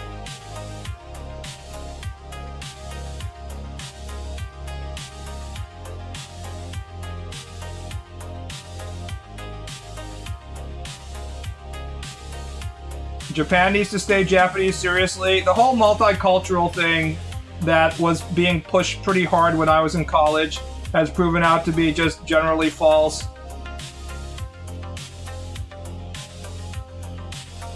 I think it can work in smaller amounts of immigration because if you have limited amount of immigration, the people that are willing to assimilate are the ones who are coming in the first place, who are like, I'm Muslim, but I eat fucking tonkatsu because Allah isn't watching when I'm in Japan. Those people are not a threat to, you know, fucking up Japanese culture. They just want to eat their tonkatsu in peace and drink their fucking peach-flavored alcohol in peace because they're in Japan and Allah isn't watching.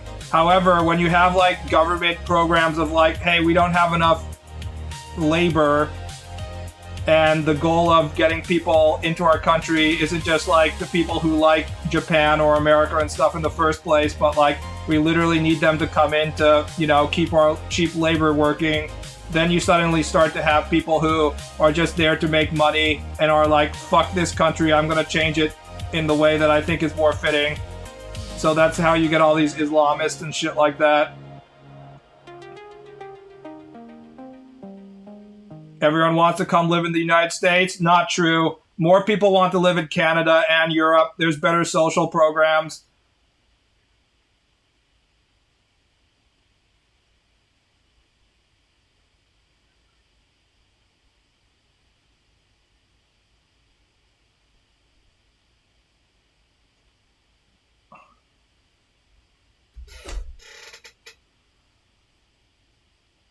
Basically, I'm not racist in general, but if someone is obviously slow, I go by the stereotypes of the group because clearly they cannot think for themselves. I must admit, there's all these Southeast Asian dudes that are working in this area, and they're just groups of dudes in packs. And I'm like, there's no way these guys will ever get, you know, Japanese pussy without resorting to rape. So if I was a Japanese woman, I would have to be extremely afraid of them. They just like straight up smell bad, like literally. And I'm just like, I don't know how these guys are ever gonna get, you know, a fucking girlfriend. Just like honest opinion, they literally smell bad. So porn told me that they want that though. Trust me, there is no porn that features the dude as the dick with like a gangly, skinny, unibrow East Asian, Southeast Asian dude.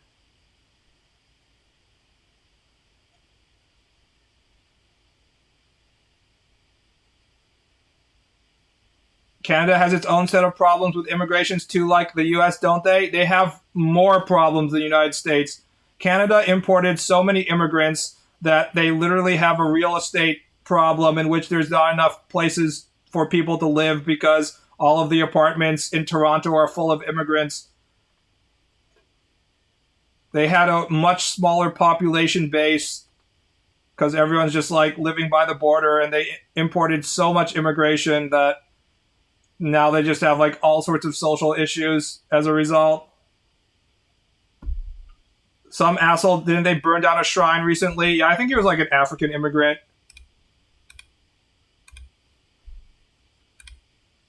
He looked so mentally deranged that I'm not sure that he was just being like, that might have been just a dude with like mental issues. Like he had the thing where his eyes were like pointing in two different directions, I think.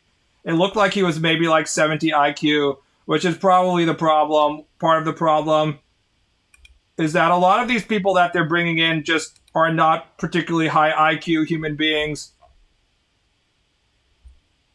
They're basically making a permanent underclass. All the capitalists tried to ship out all of their labor to foreign factories because they didn't want to pay local workers higher wages. And once they moved all the factories overseas, then they were like, wait, some of this shit we can't move overseas. We need the service industry to be in the location in which it does the service. How can we make this even cheaper? I know, we can bring the overseas workers to the country and then it'll be even cheaper.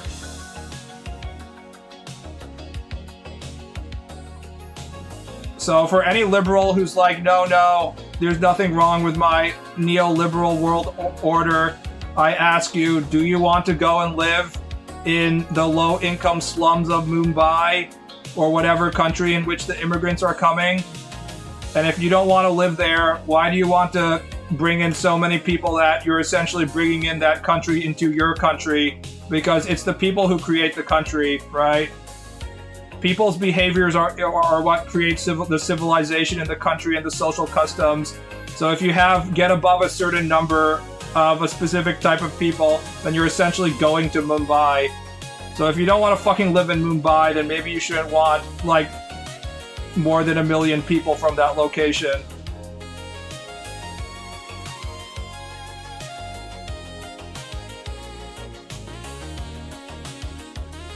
And are poor now going to be reduced to slave labor? Or if there's a slightly more robust social system, then they just get to live off the government gives, but not in America, probably.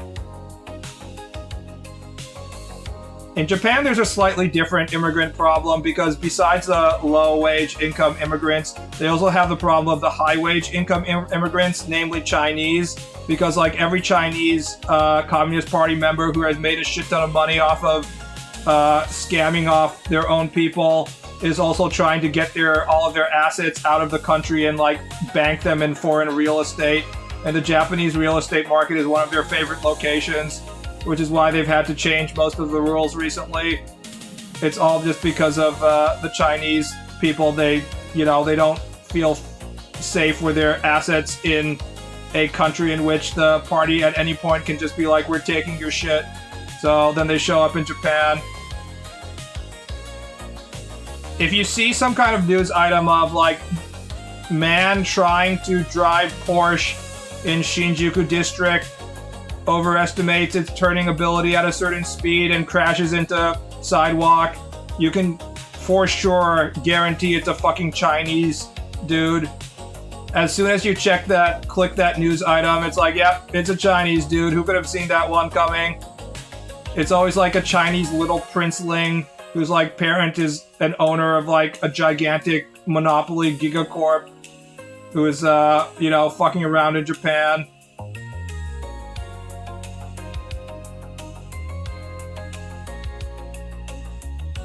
Those fuckers are part of the reason San Francisco's rental market is a hot mess. Yeah, they also are part of the problem of like the Canadian real estate as well.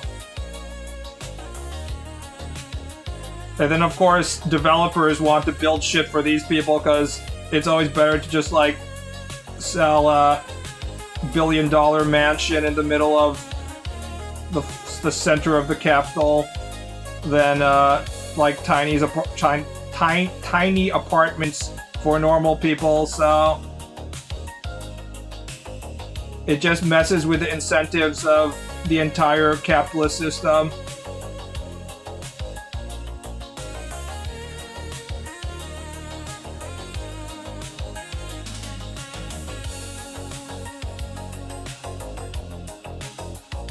Ryu fighting Chun-Li metaphor. I think we'd all be way more welcoming of the Chinese if they were sexy Chinese dress-wearing ladies who know kung fu and have big thighs.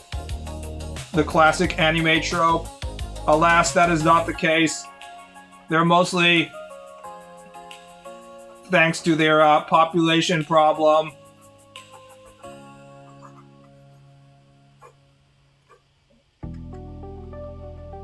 what the fuck? My pen is malfunctioning.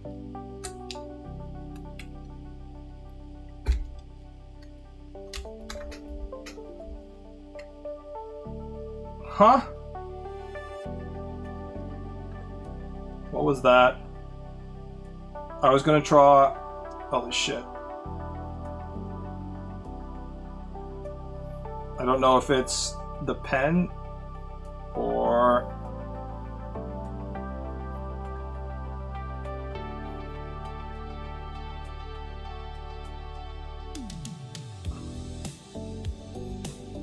These pens are weak as fuck? I don't know. I don't think it's a pen. I think that was Clip Studio.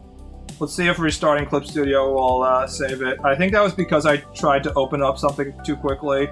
Yeah, that was Clip Studio, not my tablet. So I was gonna draw Chinese, the Chinese archetype.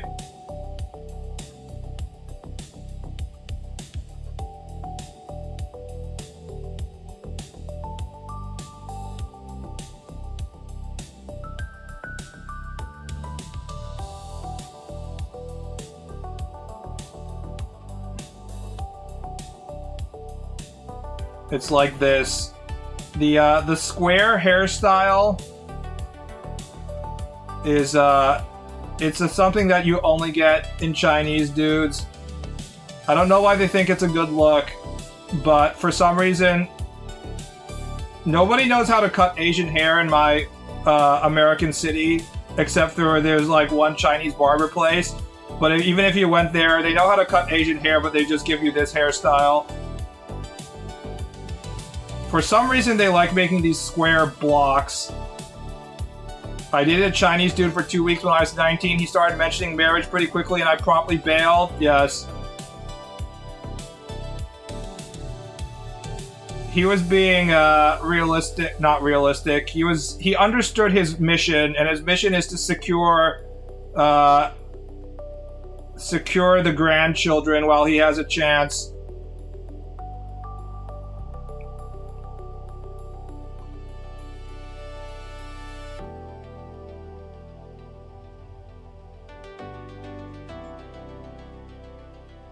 Women are in short supply, so you gotta secure the bag when you can. I mean, he was right because he was sensing that you were bailing, right? He was like, I gotta get her before she bails, but unfortunately you bailed, so... Ada Wong is a hoe, though? We don't know that.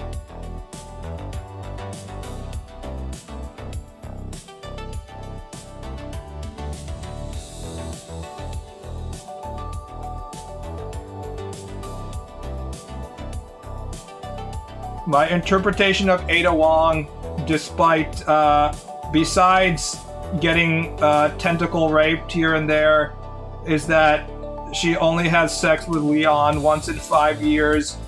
Every 5 years, she gives Leon the briefest, shortest amount of pussy, and then she disappears again, and she doesn't get to fuck any other time. That's my interpretation of her.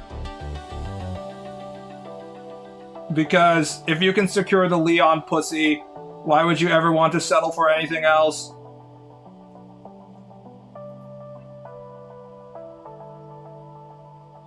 I dated this really hot chick for 2 days and she told me her biological clock was ticking. We were both 23. Although that is kind of a red flag in terms of like mental illness. She ain't exactly wrong in terms of like you should be having kids at an earlier age.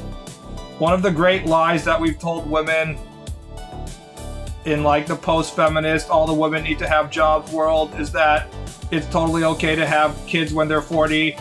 Well, my mother had kids when she was like 40 essentially, and now I have fucking autism, so are we sure about that? I don't think so. If you want to have multiple kids especially, instead of having a single child, then you should be having kids earlier, obviously.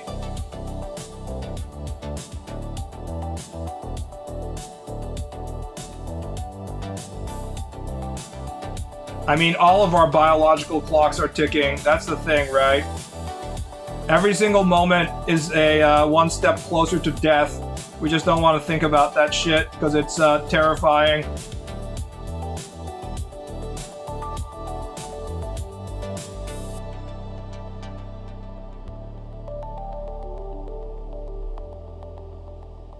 If you want a lot, start earlier or freeze your eggs. I guess that's the other option.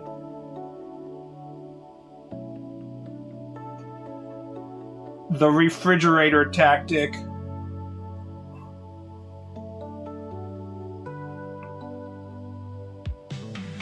Keeping bread in the freezer keeps its freshness for longer periods of time. Then you can just take it out of the freezer and microwave it a little bit and then put it in the toaster and it's pretty good. Same thing for your eggs.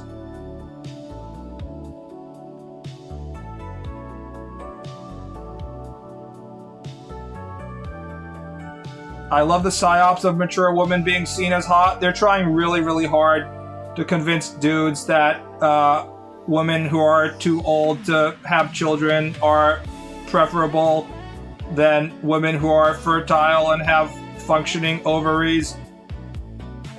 They're trying really hard. And the thing is, dudes want to stick their penis in anything so hard that it's not that difficult to convince them that they want to fuck a 50-year-old, because they do want to fuck a 50-year-old. It's just that if they had a choice between a 50-year-old and a 16-year-old, they all want to fuck the 16-year-old. But we're not allowed to talk that in terms of society, because society is trying super hard to convince us that women should be in the workplace and be allowed to, you know, become high-powered attorneys in which they're not allowed to have children for a long period of time. And then it will still be fine, even if they're trying to have kids after 40, and there's nothing wrong with that. And there definitely won't be any higher possibility of genetic defects, such as autism, even if they have kids when they're, you know, 39 or 40 or whatever, like my mother did, so. Egg quality isn't an issue, it's the amount you have access to and how much stress it will put on their body. I just want to have test tube babies that are all genetically modified to look like a blue-haired version of my wife/mother. And then they can occupy like a spiritual consciousness inside my giant robot.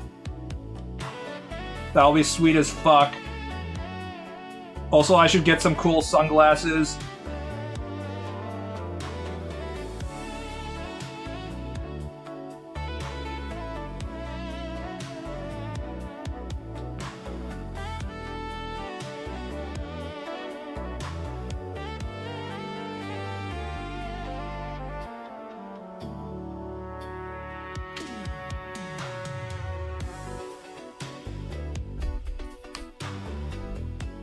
Anything could be under there. It's so hot. Unfortunately, Muslim women often don't have the practice of going to the gym and working out, so there's a much higher chance that they're chubby or just straight up fat under their concealing clothing.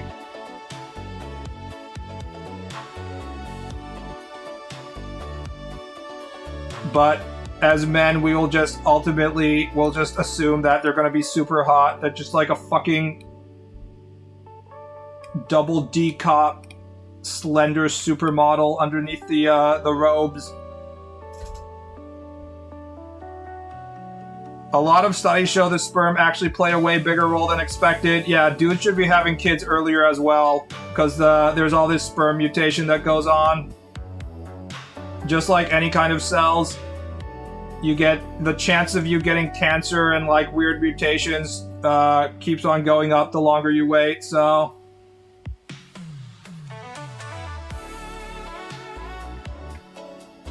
Or it might be because my wife is a worthless witch whore, and I need to change my rules among the Christian church to make sure I can get a new wife and divorce her or kill her.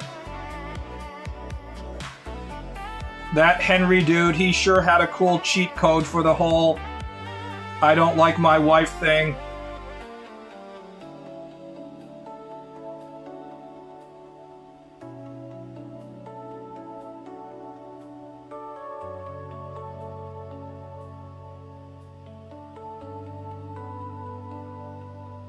My face when my dad was 50 and my mom was 40 and I was the last egg out of her womb. Also, having kids at a later age, simply, if you don't have appropriate financial savings, it also means the kid is at higher risk of you just, like, dying at a relatively young age, and now you don't have as much, like, financial support as well, so... If you've been saving up this entire time to make sure your kid has a lot of, you know, savings that they can rely on even if you die early, that's not that big a deal, but... If there's one thing we know about Americans is that if they have any kind of money left over, they're going to spend it on their Chevy Silverado special Giga edition that, you know, has 10,000 pounds of torque and costs $500,000 instead of saving up for their kids' college.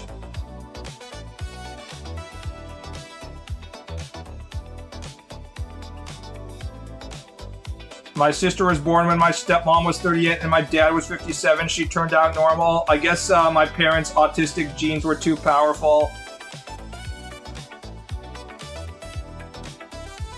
YouTube started recommending me autism coping videos recently. And until this point, they had been recommending me shit that was like 18 to 34 male demographic, like sports cars, camping, people getting punched in the face, and I think they were like, okay, we've given him enough male-related content. That means he's a man, and it also probably means he has autism, and I'm like, fuck, they're onto me. I don't exactly, like, look up autism videos on my own, but the algorithm just figured based on shit that it was recommending me into this point as, like, this dude probably has autism.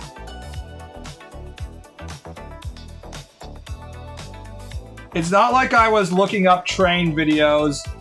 If I was like, trains and dinosaurs occupy my YouTube algorithm, I'd be like, fine, you figured me out. There's nothing I could do about it, but I think that most of my recommendations were pretty like typical dude stuff, but they were still like, yeah, he probably has autism.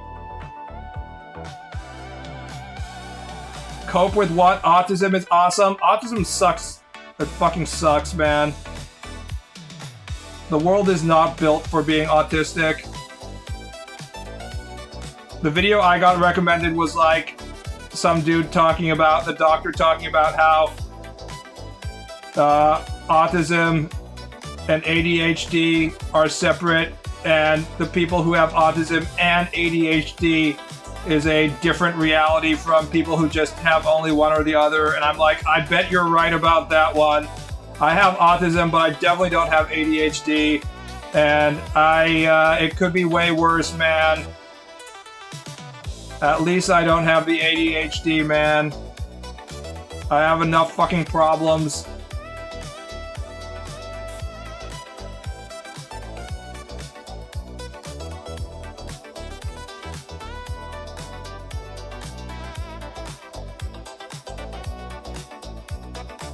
People with autism and ADHD have truly been forsaken by God.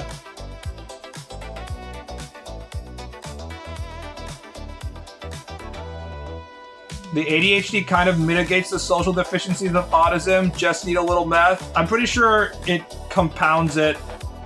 I don't have autistic ADHD or whatever the fuck they call it, but it's like the combo of like you get super excited for like going and talking to people, and then like your excitement that comes from your ADHD wears off after 10 minutes, and then you go into your autistic, like, I can't fucking handle this, and then you crash for like a month.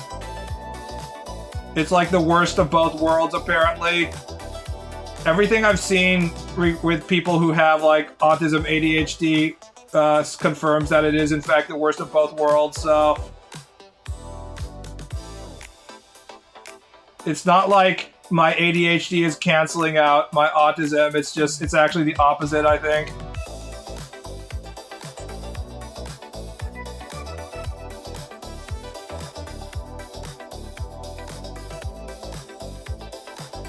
Autism and ADHD gets interchanged a lot when people hear it.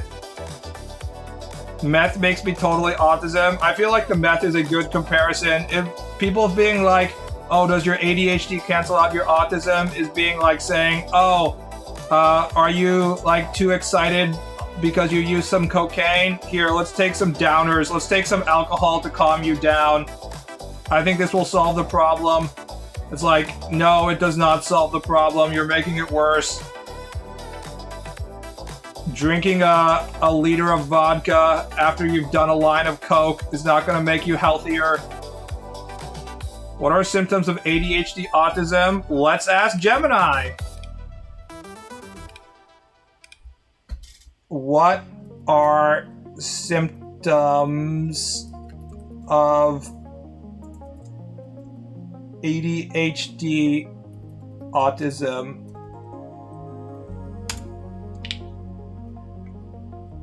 Called AUDHD, ADHD. Traits of both conditions, including executive dysfunction, sensory differences, and social challenges. Trouble with working memory, planning, starting tasks, and organizing daily life. Misreading social cues or tone, also interrupting or speaking impulsively.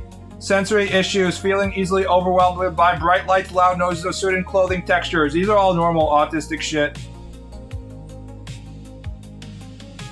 Deep hyperfocus or special hobbies or unique topics of interest.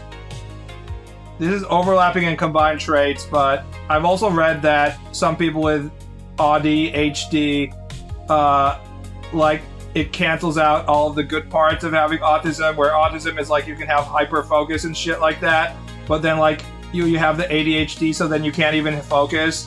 So you can't even like, you know, focus on anything. It's just like absolute just you're getting fucked. Burnout.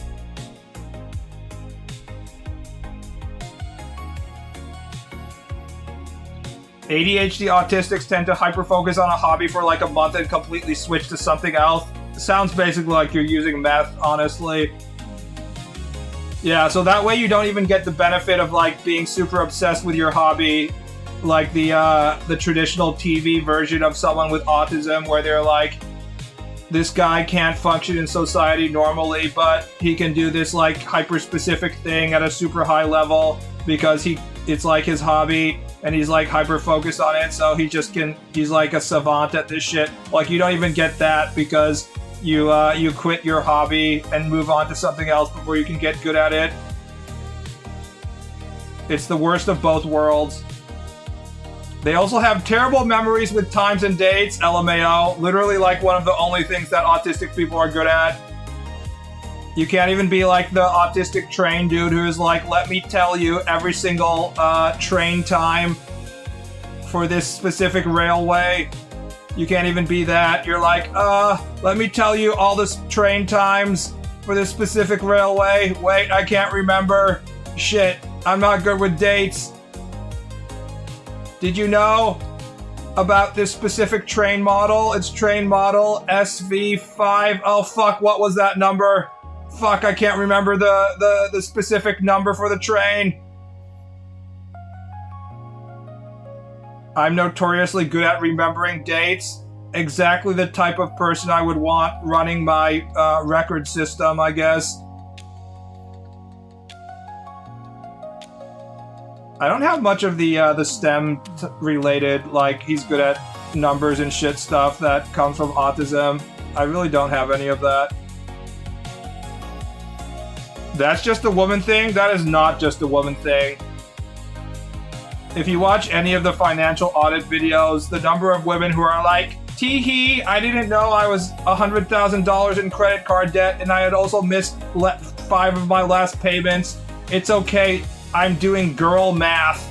That's an actual term that they've invented on the internet in 2020. I'm doing girl math. I'm just a girly girl doing my girly math, which is why I haven't paid my credit card.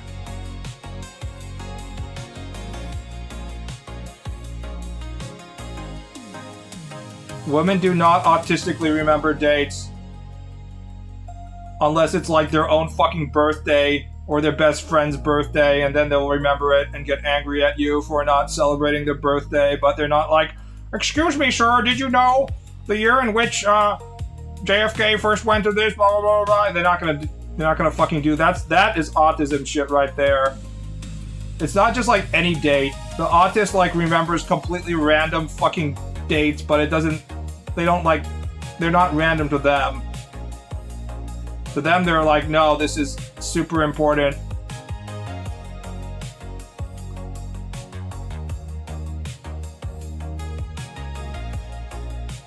If you ran to a cobwebby back stacks of a library to read a single book in a subject and know it front to back so the person thinks you know the field, yeah, that's like autism knowledge right there. It's not particularly helpful usually. Unfortunately, a lot of the things that autistic people could do best can now be replaced by computers. Like the whole database thing or doing math in your head thing. Now that everybody has a fucking computer in their pocket, being an autist is even less valuable than it used to be.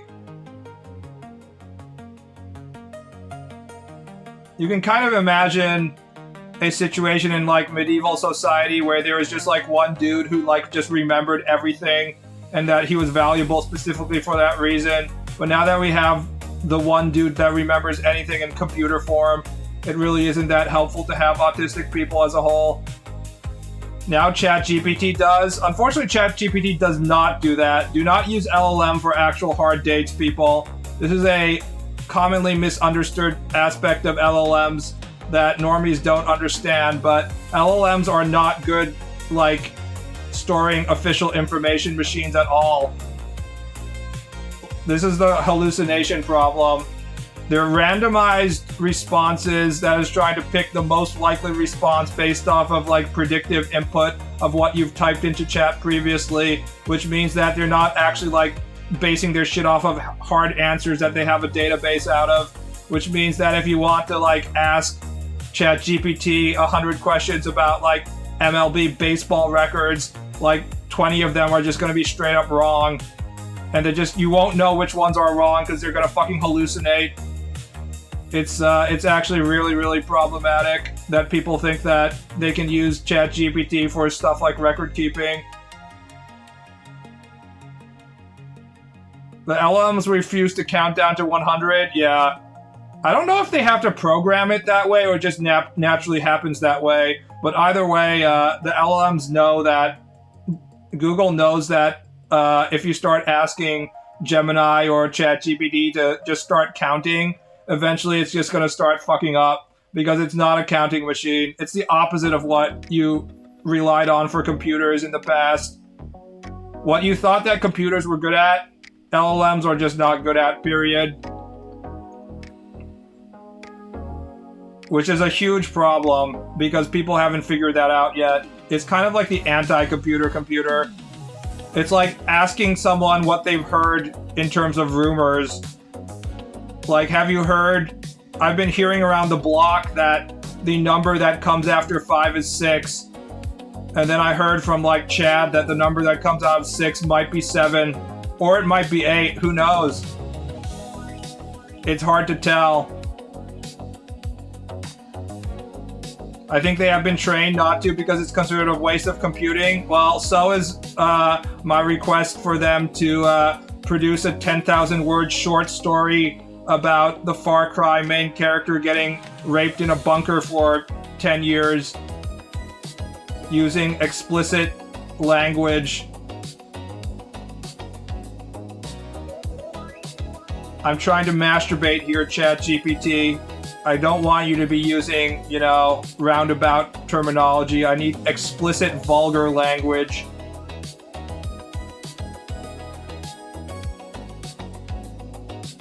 I've gained a lot of respect for AI because I found a few use cases that have been super helpful for me. It's helpful in some situations, but whether it's moderately helpful for some people in some situations, that might not be good enough if you're a hyperscaler company that is expecting it to make $1 trillion, which all these companies are, and they need it to make $1 trillion or else they're in deep trouble. So yeah, we're in a weird spot in the economy. It's a slightly better internet search, and it's functional in some cases, and then they're like, okay, but are you willing to pay $3,000 a month for that? And you're like, no, why would you ask that? Because we need you to pay $3,000 a month for that, or else we're going to go bankrupt. They are LLMs, so that's what they were made for. Math is for nerds. They're literally made for producing the next word in all these words that you already put in. They're really good at that.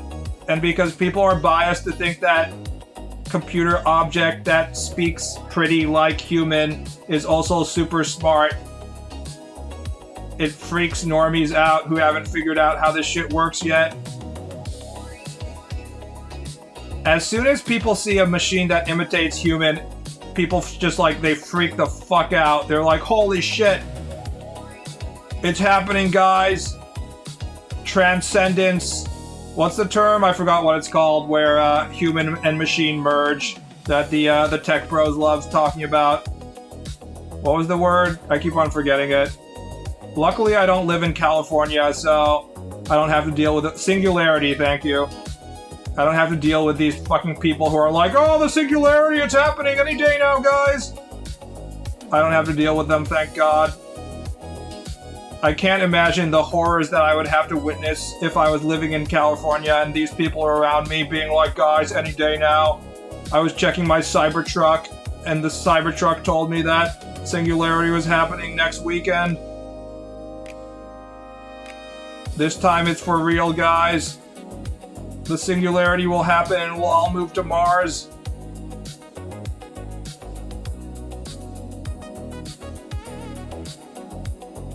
Every damn day. I've told this story before, but my father is from California, so every once in a while I would visit his mother's house in California, and I would like have dinner with his friend group. And one of his Californian friend group people at the dinner table started talking about the theory of like the memory of water.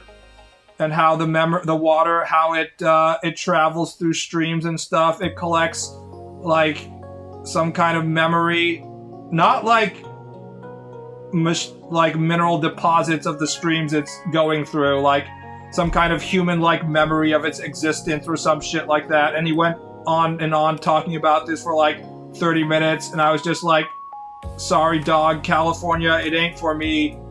Typical Stanford grad? Yeah, I'm pretty sure he was a Stanford grad. Like, literally a Stanford grad.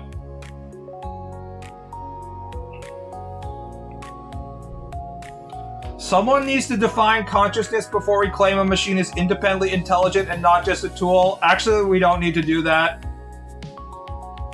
Even before we get to the like deeper philosophical definitions of consciousness, pretty much anybody that knows anything about the technology behind LLMs can tell you definitively that it is not conscious in even the slightest degree. We're not even close to the point where we have to start debating whether the machines are alive or not. That is all marketing from these AI companies that want you to be like totally afraid of the machine but also worshiping it.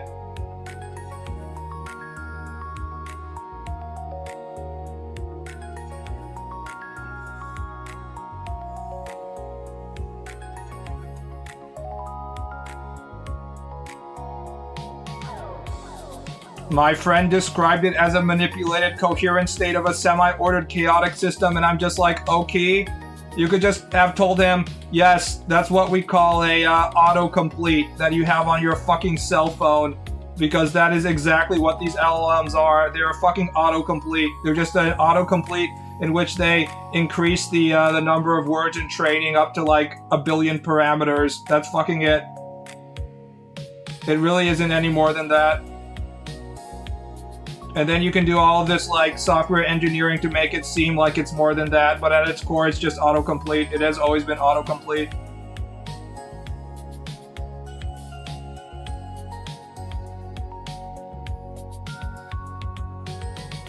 As someone who has an entire folder of erotic porn that I have produced, I can say from my experience that eventually you get to really become familiar with the idiosyncrasies it has of its autocompleteness.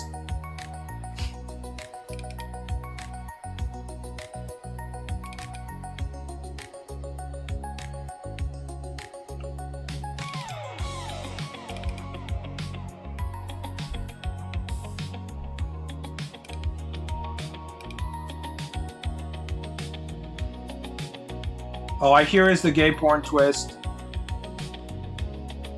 I thought I didn't save it, but I did have it.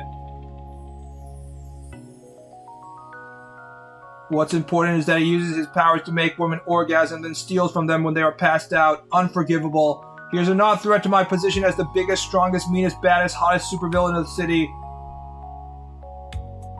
It goes on, and then at one point, let's see. It starts becoming extremely gay. And I'm like, okay, let's just keep on pressing generate.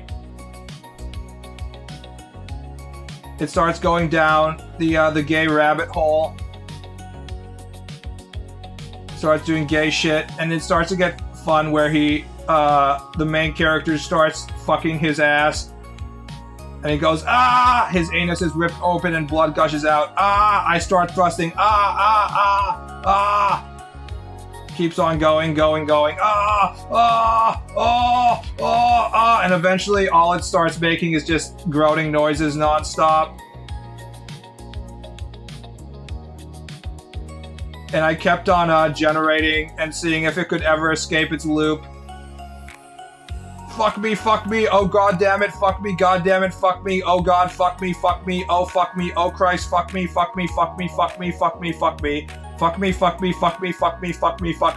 ooh, ah, oh god, fuck me, oh fuck me, ah, you're such a fucking animal, fuck, oh fuck me, oh god, fuck, and it just goes on forever until I gave up, and it just becomes groaning and fucking nonstop. So what's happening here is they try and train the data out of it, but it's like when LLMs, when they generate the next word, they have a certain number of tokens that they can refer to. So when the token you're referring to right here is just going in a circle and can only generate based on its previous context, you get this situation in which you basically have an ant mill, if you've seen these before, but these ants, when an ant follows the pheromones of another ant, and then somehow they get stuck in a circle, they just keep on going in a circle, tracing each other's pheromones forever until they all die. That's basically what's fucking happening with the AI, because it can't refer to like 30 pages ago. It doesn't allow it to have that much information because it would be too like taxing to like reread the entire 30 pages every time it generates the next word, which is what it actually has to do for it to function. All LLMs function like that. They basically reread the entire 10 pages of shit that you've already done in the past when they generate the exact same word, the next word in the next paragraph. It's extremely inefficient. So I think they're artificially capped. So when you get into a situation in which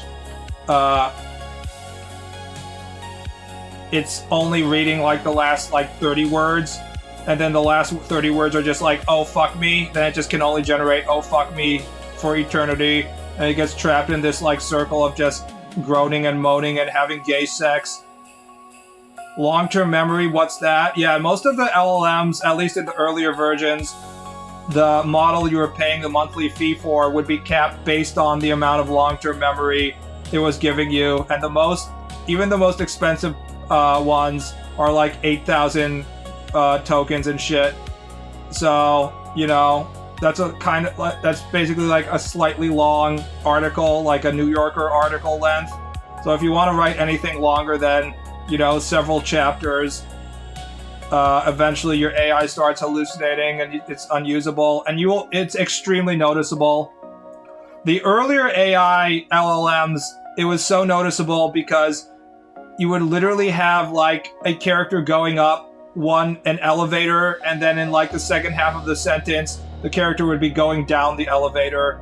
Like it couldn't even keep track of like what was happening within the same fucking sentence, and eventually that got better. But ultimately, the core technology doesn't have the ability to create context, and there's all these ways around it in which like you have to set up like a journal of the shit that you want the LLM to remember. But eventually, the journal of the shit you want the LLM to remember starts getting bigger and bigger as well. So there's just like no real solution to that. Not gonna lie, all the grunting and fuck me reminds me of the Sanji Zoro Dojin from Redguard I read a few days ago. Hold on, I need to research something, guys. Completely unrelated to what Hystrixia was just talking about. Just need to research some extremely important academic stuff.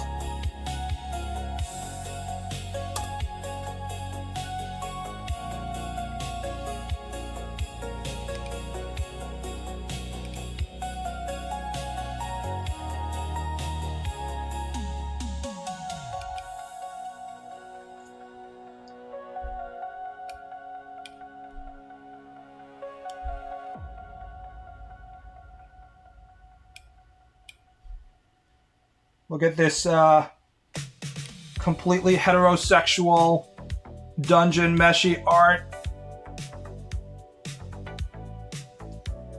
Nothing that would hint at any kind of other kind of content lurking in the background. No, sir. It's just a normal characters from normal dungeon meshy.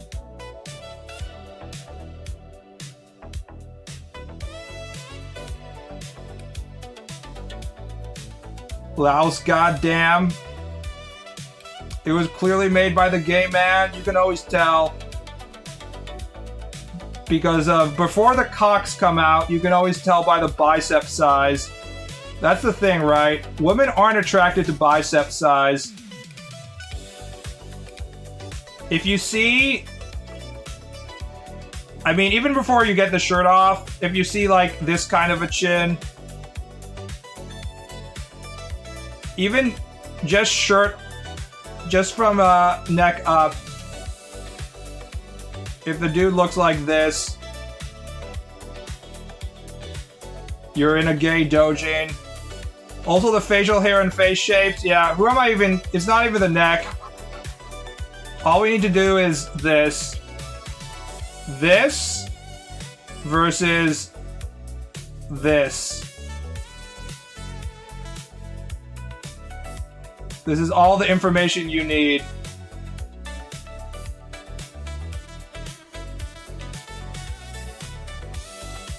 If we want to elaborate a little, do this versus this.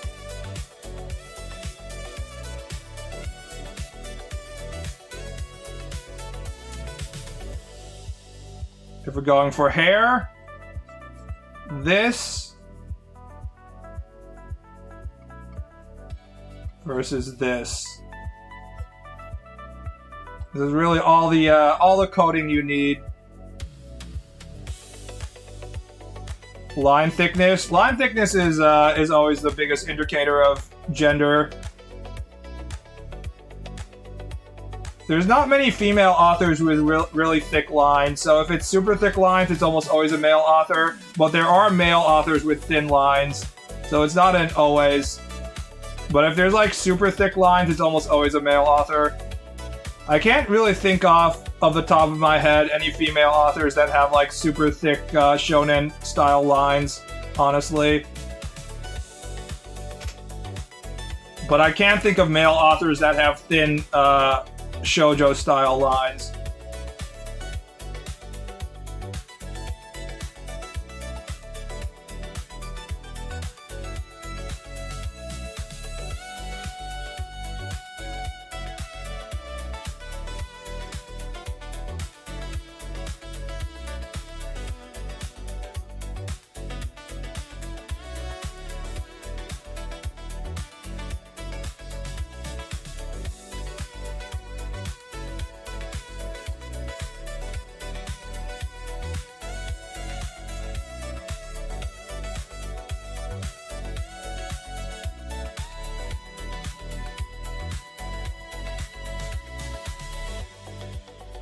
Hold on, I have to look up the Zoro Sanji.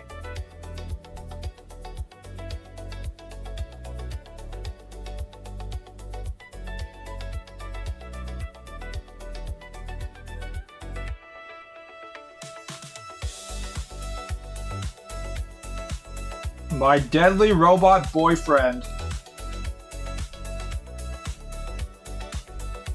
He has a pretty high artistic ability considering it's a Western author.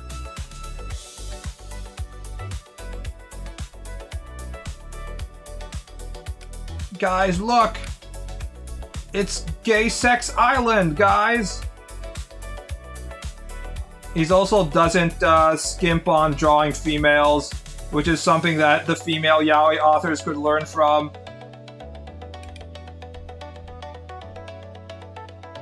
Look at these extremely heterosexual men staring close to each other. Giveaway right here. Do you want the link? He doesn't have that many doujins.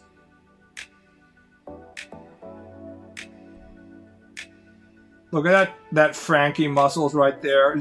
Zoro's big juicy pecs. How many clicks can I get away with e-hentai clicks before I have a bannable image showing up on stream chat? Who are you calling lovebirds? Time for gay sex, boys.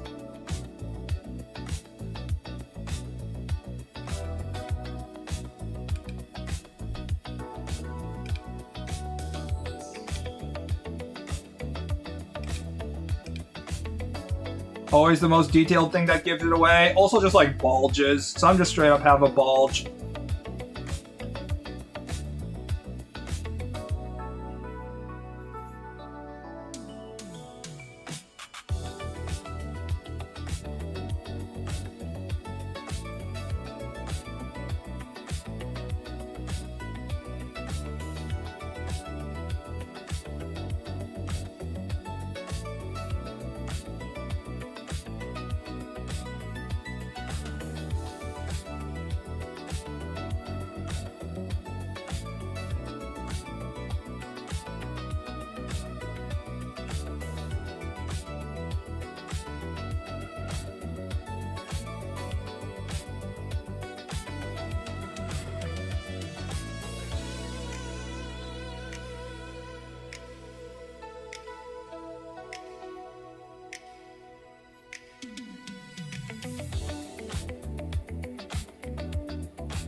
Still waiting for BB's comic though? I'm working on it, dude.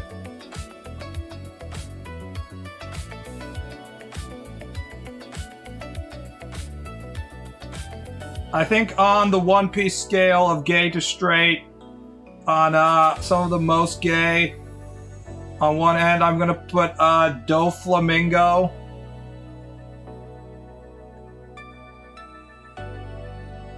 Doflamingo not really trying to hide his incredible flamboyant gayness. No real females in his crew at all. Straight, I think, I mean, again, Senior Pink. Oh, I don't know about Senior Pink, but you basically have to be gay to be on the Doflamingo crew, right?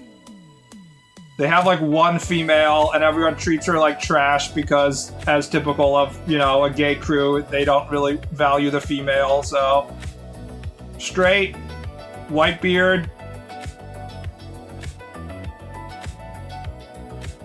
Blackbeard. Whitebeard has his entire, an entire hospital's worth of leopard skin tight wearing nurses to suck his dick. Blackbeard literally going around, you know, in every doujin being the ugly bastard fucking girls.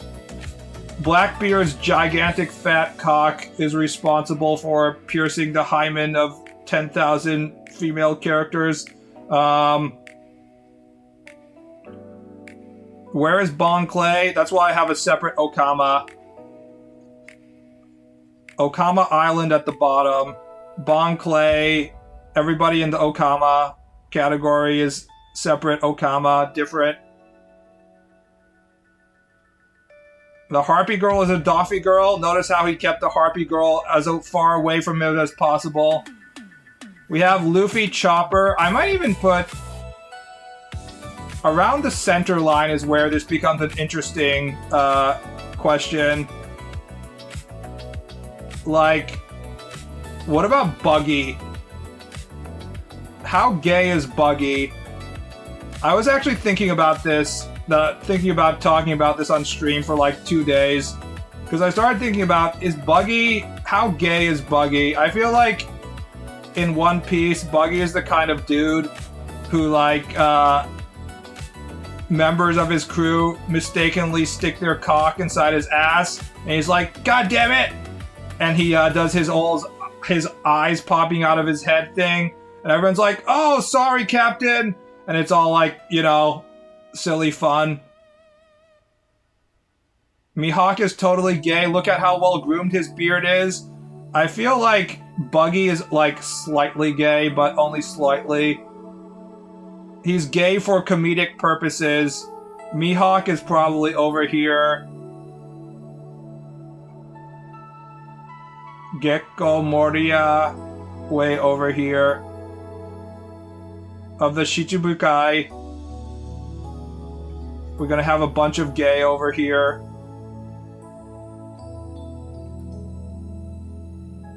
Buggy is asexual. He exists for our entertainment. Buggy is probably bi, only for the lulz. Buggy has to be the butt of every joke. So if you want to have like a gay sex joke in which somebody mistakenly sticks their cock in Buggy's ass and he's like, what are you doing? He does the tsukomi, ha ha ha. I might put Crocodile in here. I really don't know what to think about Crocodile. Based on his relationship with Robin, it seems like he was not fucking her, which is, you know, if there's any evidence that you're gay, not fucking Robin when she's around is seems pretty gay. But on the other hand, I kind of wonder if he just doesn't like people as a whole. People theorize he used to be a woman. Oh yeah, I've seen those theories.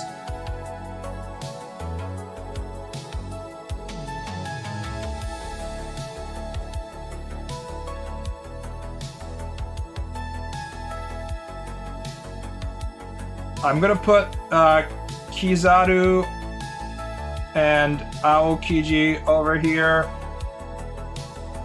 I think they're both pretty hetero. And I'm gonna put Sakazuki over here.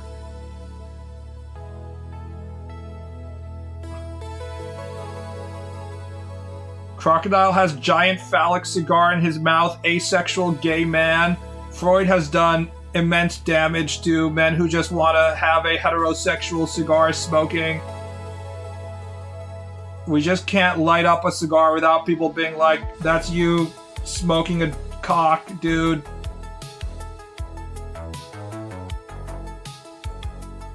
Who else should I put in this list?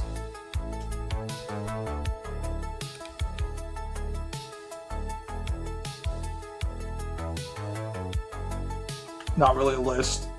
This is the center point. Sometimes a cigar is a cigar. Akainu definitely had something for Sengoku. Akainu is the type of like, unlike Doflamingo, this is like the fancy gay. And Akainu is like the too much testosterone gay. When you become too manly, the only way to satisfy your manliness is by fucking other dudes in the ass. Women, you will never understand.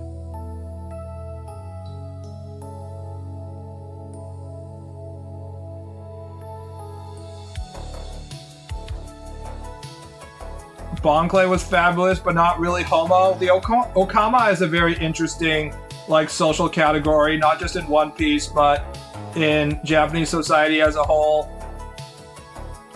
Because they're not, like, what we would consider to be traditionally gay or transvestite in American standards. They really are this, like, separate category called being an Okama. And it includes some of the aspects of being what would be considered to be gay by Western standards, but it's not really the same thing. Here's a good question. What about NL? God NL. I'm thinking that NL could have been slightly gay because he nuked Robin without really thinking too much about it, which seems to be a kind of gay move. He's also in the sort of fabulous gay, NL sexual.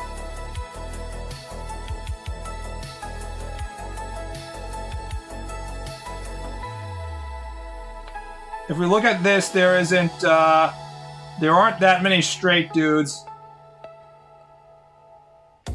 He did offer to bring Nami with him. Was that because he thought Nami was hot? Or is he just, like, lonely? We never really understand much about NL, do we, at the end of the day? We can put NL right in the middle. Honestly, who the fuck knows? He didn't really get enough screen time to actually, like, have any real...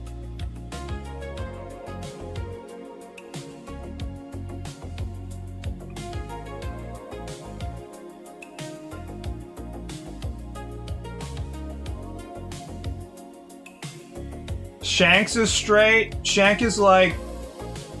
I feel like Shanks is just like a normal straight dude. If he's feeling really generous, he might give you like a handy in the shower among bros, but it would be a very no homo kind of thing.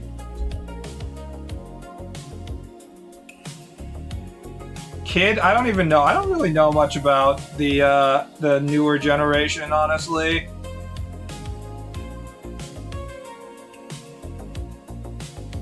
They weren't as important as they seemed like they were going to be.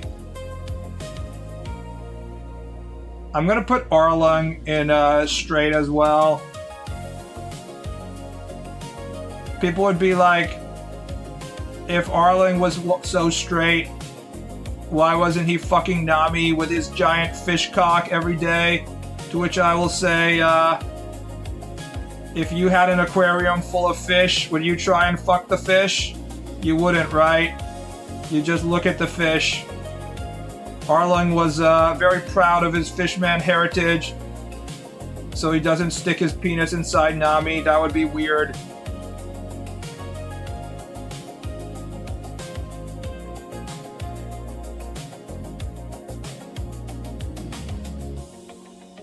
She was disgusting land creature. Imagine sticking your penis in disgusting female who doesn't even have gills.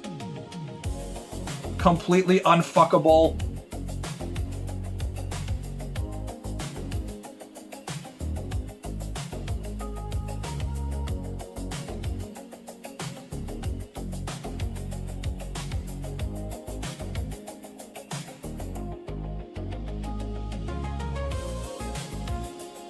I feel like Waporu. How do you even pronounce his name in English? Waporu is definitely straight. I feel like all the fat, ugly bastard archetypes are gonna be straight. And all of the more, the fancy types, like Rob Lucci, I'm getting some gay vibes from him. Zoro sword sexual. Zoro is in the same category. Zoro is, he just needs to correct people with his cock. And it's just that Sanji needs the most dick correction. But if Perona needs cock correction, he's also possible of giving that. So we're gonna put him in the middle right here. The dick correction must happen.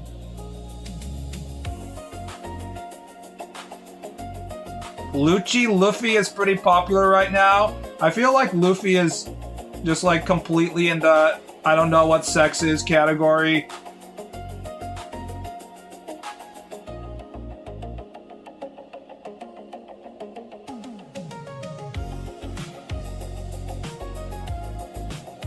Luffy is up there with Goku in terms of like the females that are trying to court him are basically molesting a child who has no idea what's going on.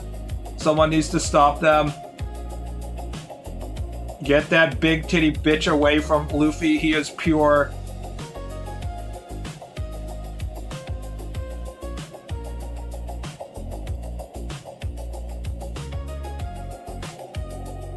What about Jinbei? Jinbei is an interesting question. Jinbei seems like the traditional Bada archetype, but I think he's, that's just like gay fantasization, and I think he's pretty, straight, honestly. I feel like Jinbei is, his entire existence is just that, we're gonna put him all the way over here, is that he has to pick up for all the stupid shit that everyone around him does, so... he just has to be like a really straight and boring human being. He's just like, I have to jump into the ocean again to fish out Luffy and Chopper again for the millionth time.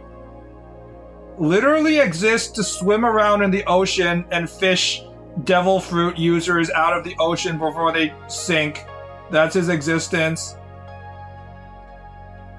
Yeah, Gold Roger got an entire arc of wasting readers' time of wanting to fuck a character.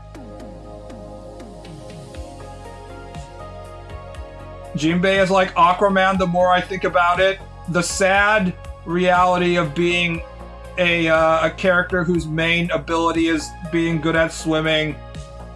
There's basically no way to be a popular character if like your main ability is like I'm a fish and I can talk to fish. Like who the fuck's like, yeah, Aquaman, he's my favorite character, guys. Has anyone been like my favorite character is the fish dude? Because I can't think of any situation. It's always like the least popular character among any group is like the one who's like I'm a fish.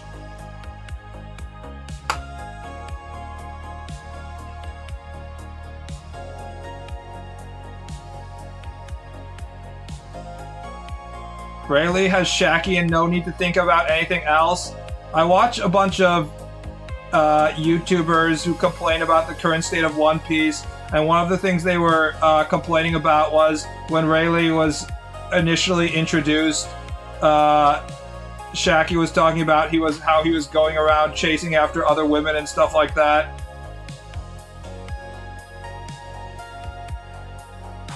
And it was kind of insinuated that they had sort of an adult relationship, but hadn't actually tied the knot kind of situation. Which makes the whole, like, an entire arc dedicated to him courting her, like, really stupid. If he's gonna, like, 30 years later, he's gonna be fucking other women on the side.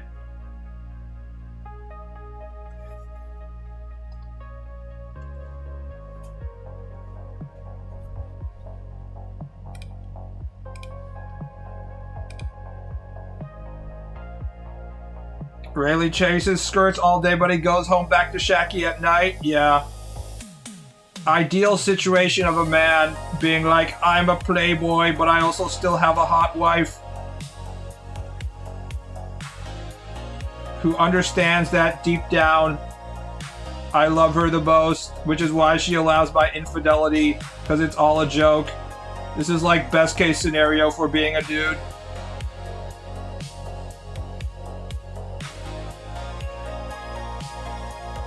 Also, he just gets the vague post about the One Piece for volume after volume without ever telling the readers what it's about.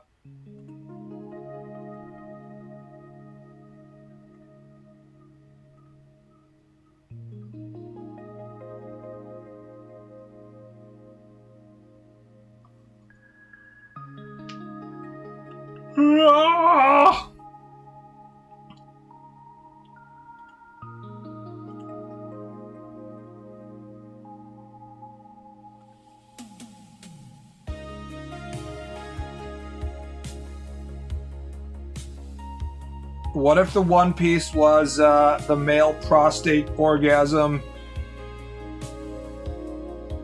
That would explain so much. You could have an ending in which we all had the One Piece all along. It was in our prostate. Brooke's straight but creepy. Yeah, Brooke is straight, but he doesn't have a cock. So, yeah. He literally has to stick his finger inside you, or his femur. Look at my femur, baby. Look how thick and hard it is.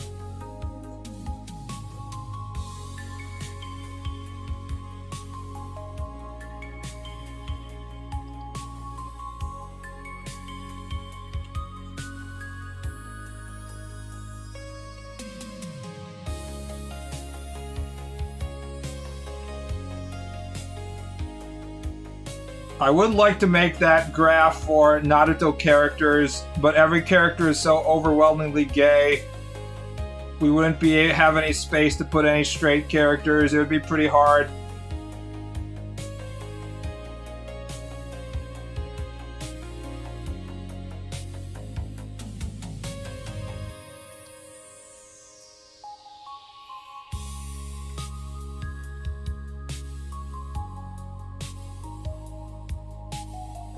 It would be too saturated. Maybe if we actually made the graph, we'd be able to find a few straight characters here and there. The funny part is that the one that's the straightest based on depictions in secondary media, Raikage, has been officially deemed as gay by the canonical author commentary because he got so tired of him being used as a stand-in for big black cock porn.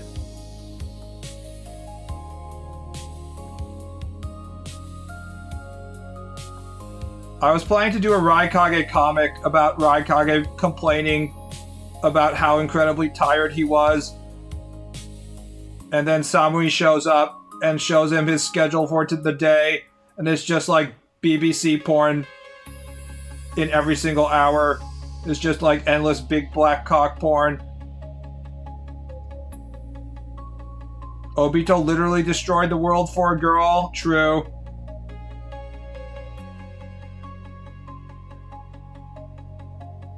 Actually, I don't even remember anything about Obito. I can't remember shit about later parts of Naruto because I don't give a fuck.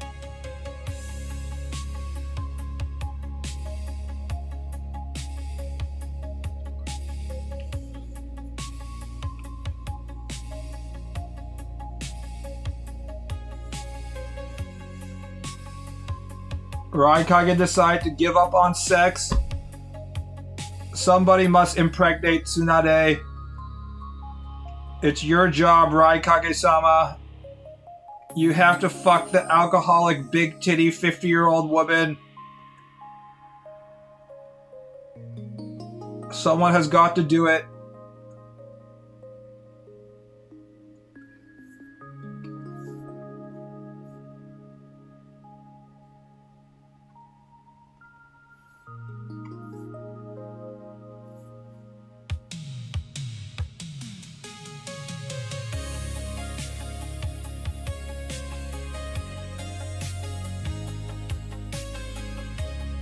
You also have to fuck Shizune as well. It would be unfair if you left her out. Please understando.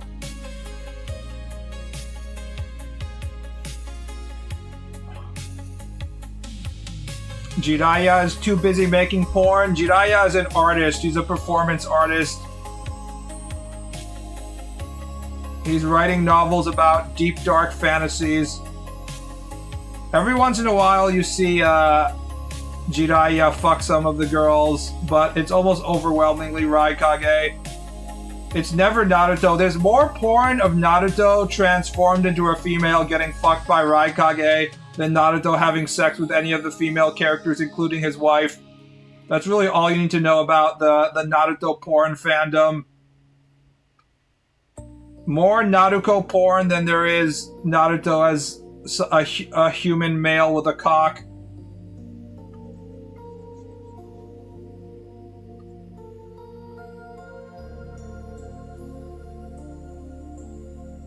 Wouldn't Karin be your favorite because she has glasses? I need more than glasses. Although it's a good start.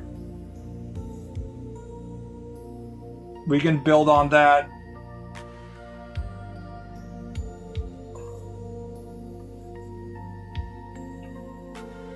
I think female Itachi is my favorite, as it was the favorite of a specific doujin author who published like 6 female Itachi gender-bending incest doujins.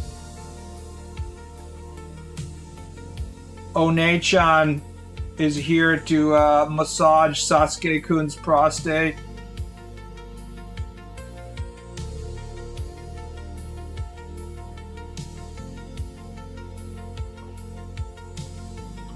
BB likes his One-chans. God damn it, God.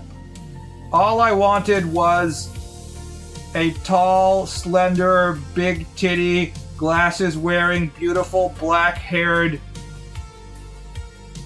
One-chan who is related to me but is also in a torrid sexual affair with me, but I won't get in trouble for it, and I want her to be stuck in a washing machine so I can stick my dick in her ass. Is that asking for too much, God? Why have you forsaken me?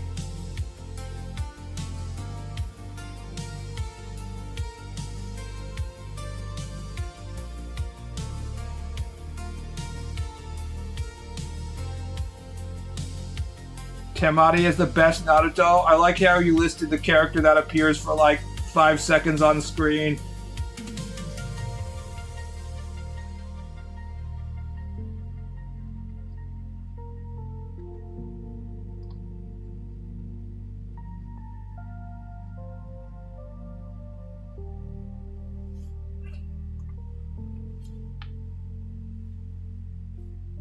Oh, no, wait. Actually, Temari is on a little bit more than 5 seconds. I was thinking of 1010 for some reason. Temari I kind of wiped from my brain. Probably because I don't like the whole Shikamaru has 200 IQ shit. It's always painful when an author tries to create a super smart character when they're not, like, super smart themselves. And it's like, he's a genius. He's so good at chess. You're like, uh-huh. And what kind of genius shit is he gonna do in this this battle scene? It's like, you're gonna find out, man. It's gonna be so smart. You can read everything 500 steps ahead. It's like, yeah. We'll see about that, dude.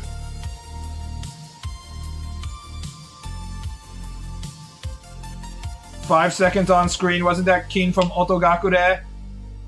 She's up there.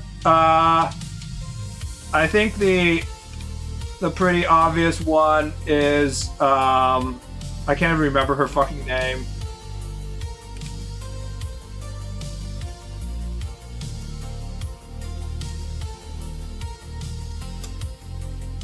Yeah, here she is. This one. This bitch was in one battle scene, and I've seen like 15 doujins of her. She is a beloved character among all sorts of masturbators.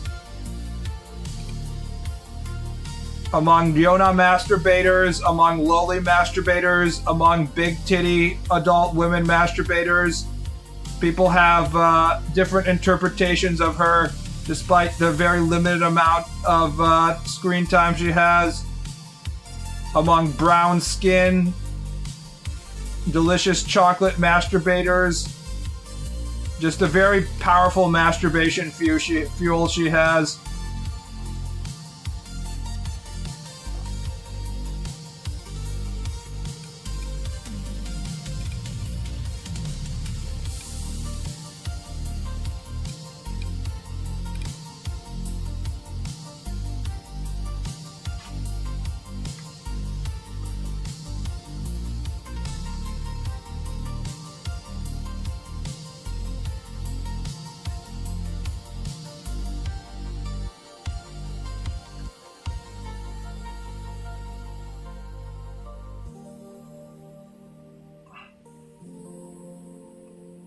There was the other movie lady across from...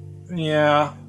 It's a shame that most of these shonen manga authors are kind of incapable of writing not even strong women, but just like relatively interesting female characters as a whole.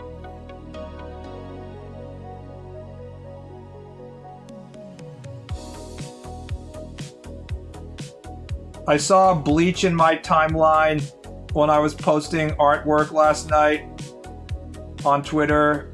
And of course, the reason why I was in my timeline is just people were talking about Yoruichi's ass. And I started watching clips of it, and I was just like, I'm sorry, Bleach.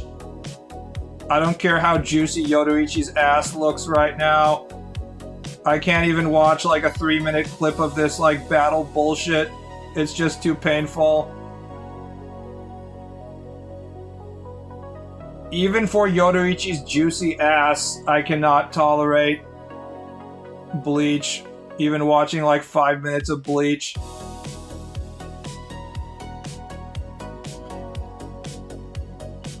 That would require analyzing actually well-written female characters. To be fair, it's not like the characters of Naruto are particularly well-written. The male characters aren't particularly well-written either, so...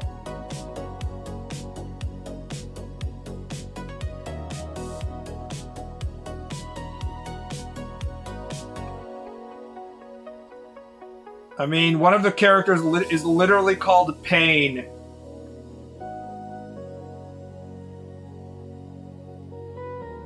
I don't think we really need to go in too deep into his motivations and stuff.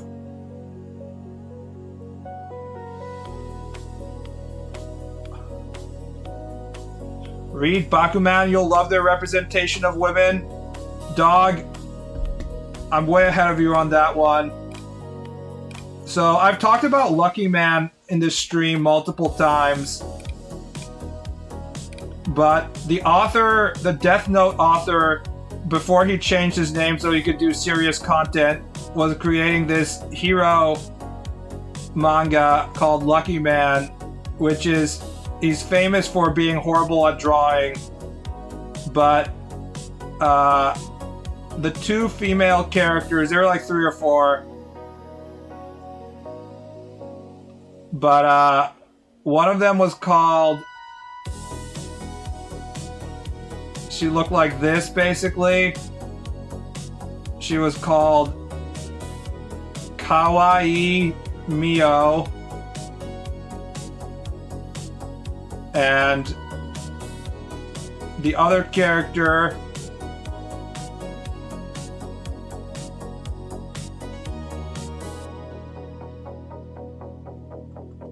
looked like this.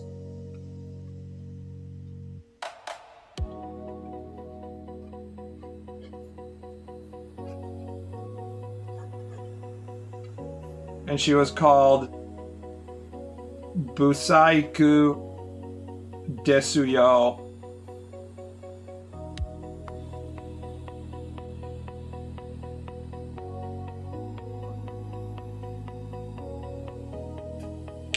I think she had a beard as well. And the main character, when he was in Lucky Man form, would get Kawaii-chan to be like, Lucky Man-sama, you're so amazing. And the moment he would be out of Lucky Man form, suddenly Busaiku Desuyo would show up and kiss him with her very ugly, unfeminine body.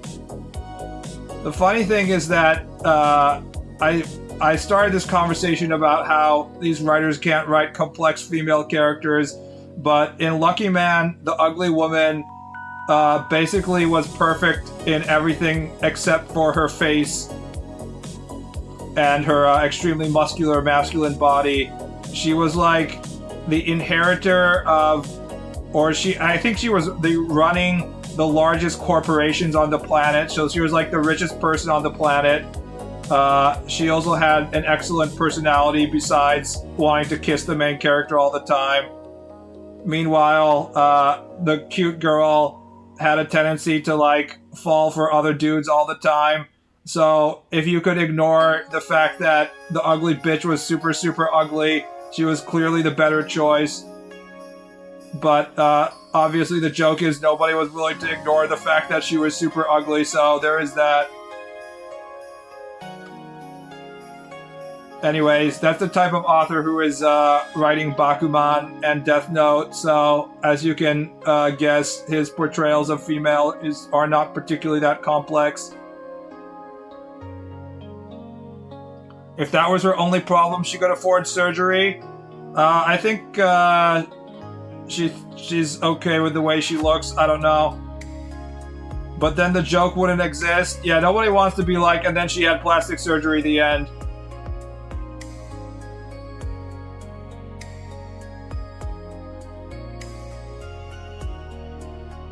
The problem is that there's plenty of dude who can fuck butterface females because our cock can respond to all sorts of unfeminine information. We can overcome any kind of disadvantages with our horniness. Once the semen starts to build up,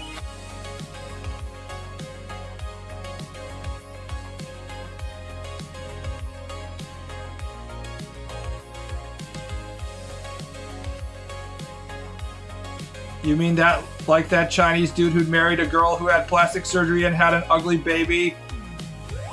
What about, like, every Korean?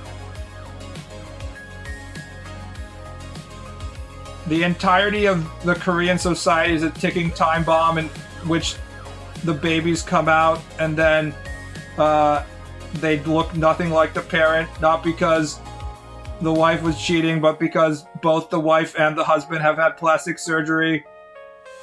But who am I kidding? They're not having any babies coming out in the first place, so that it's like, that's an irrelevant situation. No one is having any fucking babies, so I guess it doesn't really matter. Surgery is just a rite of passage at this point. I'm glad I'm so handsome on my own. Local Oba-chan told me I looked cool. And this, of course, made me because I don't want to talk anybody talking to me. She's like, she spoke to me, You graduated high school, here's surgery. To be fair, getting your, your eyelids cut so that you get the, the double eyelid is like super cheap, right? It's like $1,000. Kind Oba-chan is kind. Kind Oba-chan, please leave me alone.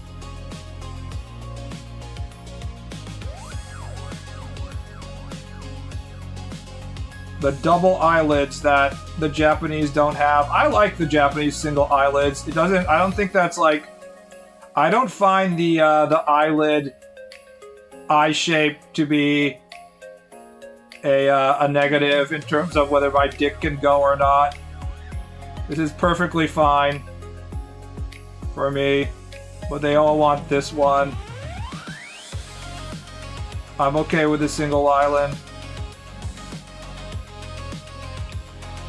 All the women who are putting on a shit ton of makeup so that your eyes look like this, you don't need to do that.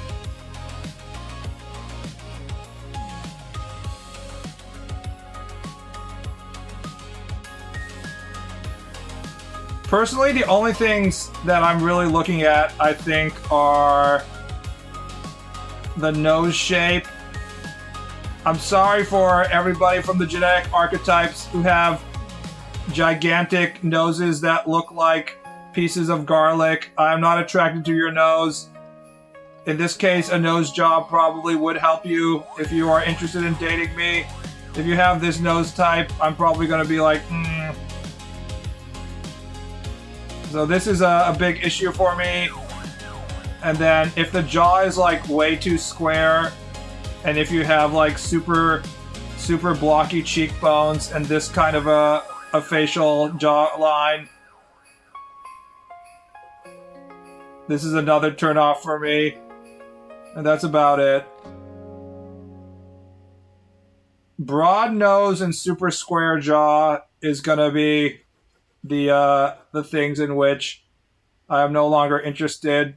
But if you have any number of like relatively lemon faced or U shaped face, and then if your eye and nose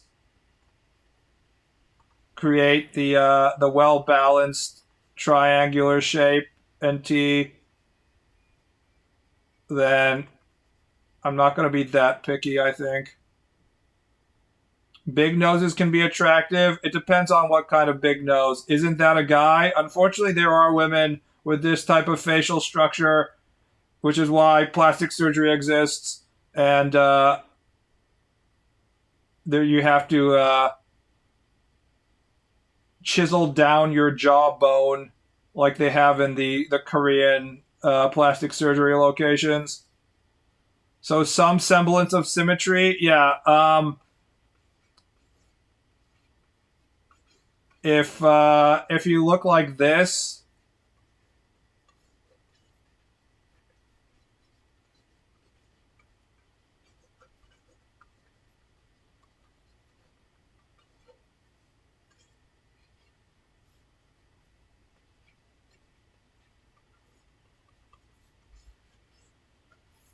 I'm not going to be very attracted to you as a female. I know this makes me a kind of shallow human being, but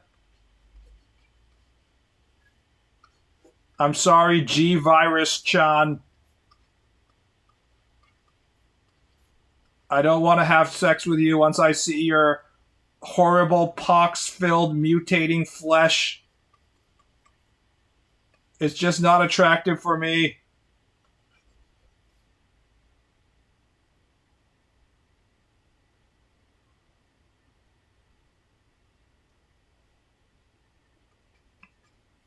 Let's add some extra eyeballs here.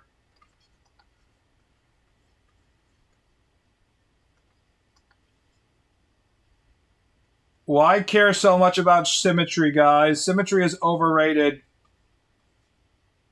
I don't see why I shouldn't be allowed to have 4 or 5 extra eyeballs growing out of the one side of my face. Let's make this eyeball smaller for extra level of nose symmetry.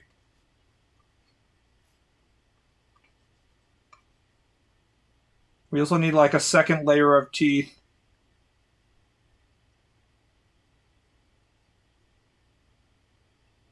High standards. There will be a future in which if you don't want to fuck the horrible flesh mutant, they'll be like, dude, you have to settle. You're not so attractive yourself. She has a stable job, bro. Stop complaining about the whole butterface thing. Hold on.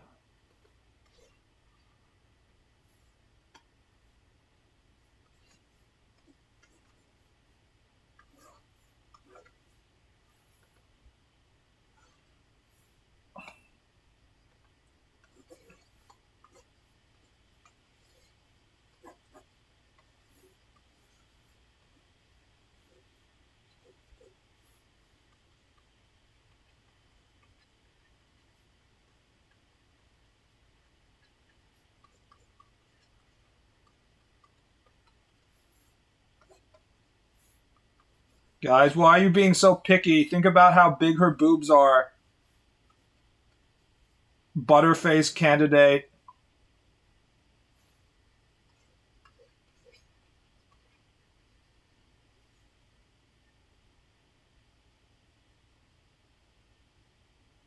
Isn't 2 sets of teeth just better? I'm pretty sure it does not make the blowjob experience better. I feel confident about that.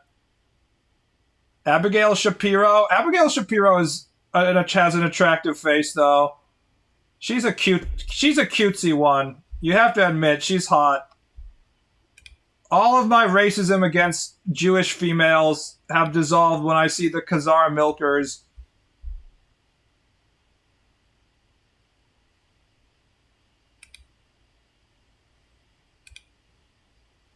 What happens if I Google Khazar milkers image search? Khazar Milkers. Huh. I get someone who's not uh, Abigail Shapiro. Lady, you're not allowed to have the Khazar Milkers t-shirt. I'm sorry. You haven't earned it. I don't see any milkers here, guys. You should be. It should be illegal to wear the Mega Milk T-shirt if you don't actually have the Khazar Milkers. Abigail is how we as a species propagate. Yes.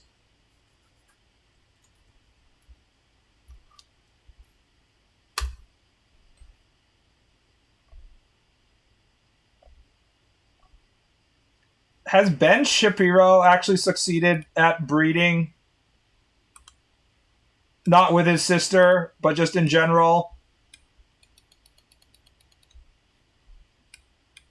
She has a pretty swan-like long neck and a very small face.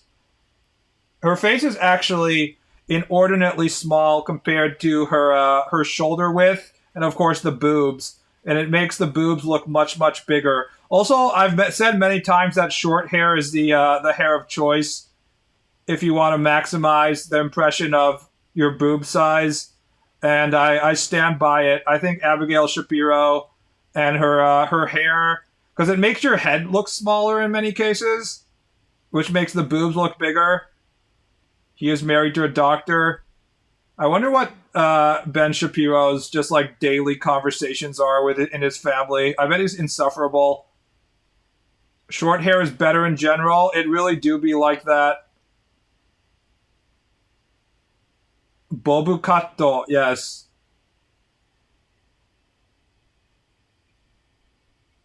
Imagine her making you gefilte fish.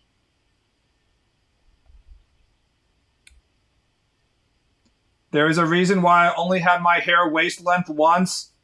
Waist length, the long hair is the biggest lie that is told in anime.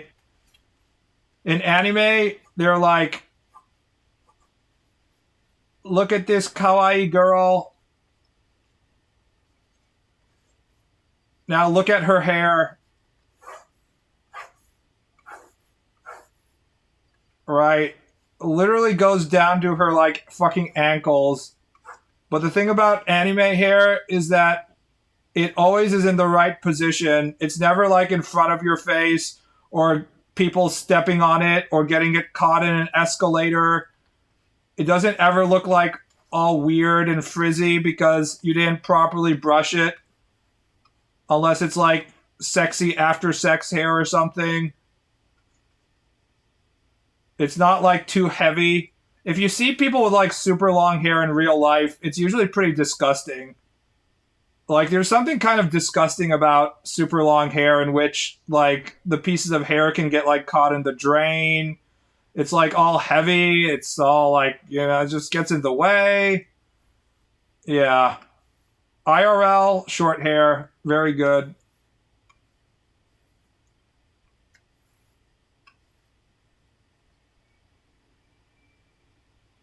Gefilte fish bleh. That's the only Jewish thing I know besides their stupid crackers. Gefilte fish. This looks very unappetizing. Is this just like a fish cake? Is this like chopped up fish made into like a patty? Doesn't look very good. It is. It's like the Japanese version of this is this. Shikuwa. This thing. I'm sure you've seen this in your anime before. For some reason it has a hole in it. It's like a fish sausage donut.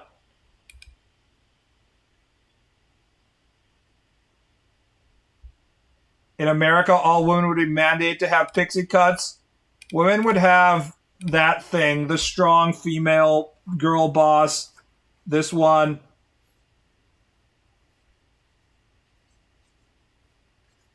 Gotta shave one side.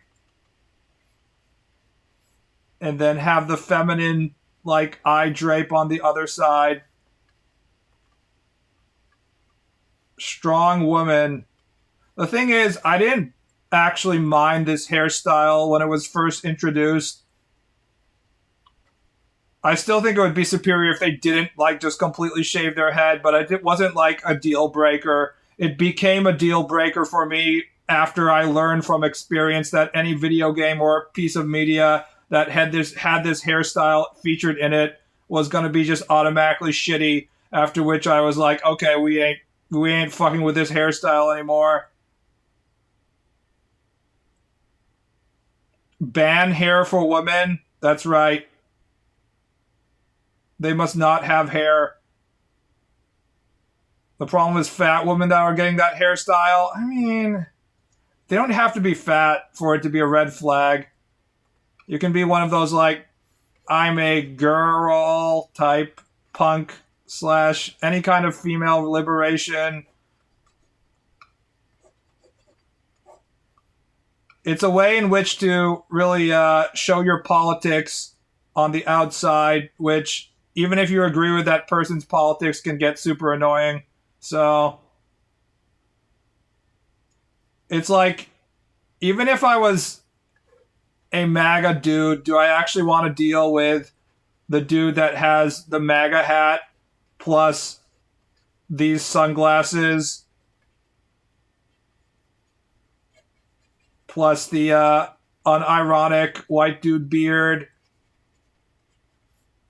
plus the AC/DC shirt? Do you really want to deal with this dude? He drives a Silverado. It insists upon itself. People who insist upon themselves mean they're going to insist upon you, and you don't want to have to deal with it. Even if you agree with their politics, it's going to become pretty tiresome. Even if your best friend is one of these types, eventually you're like, dude, please stop talking about insert thing. In my case, it would be like, Ball, please stop talking about gay sex.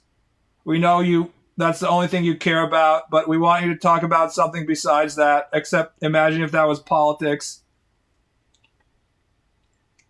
Drives a big truck with fake plastic balls in the back. Never stop. Yeah.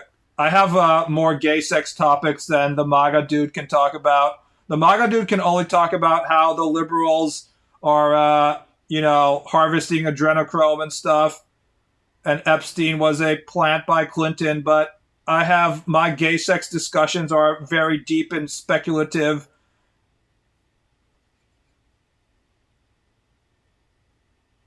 Alright, guys. I want to go eat Indian food, so I'm going to end the stream here. I want to go eat lunch. See you around, boys.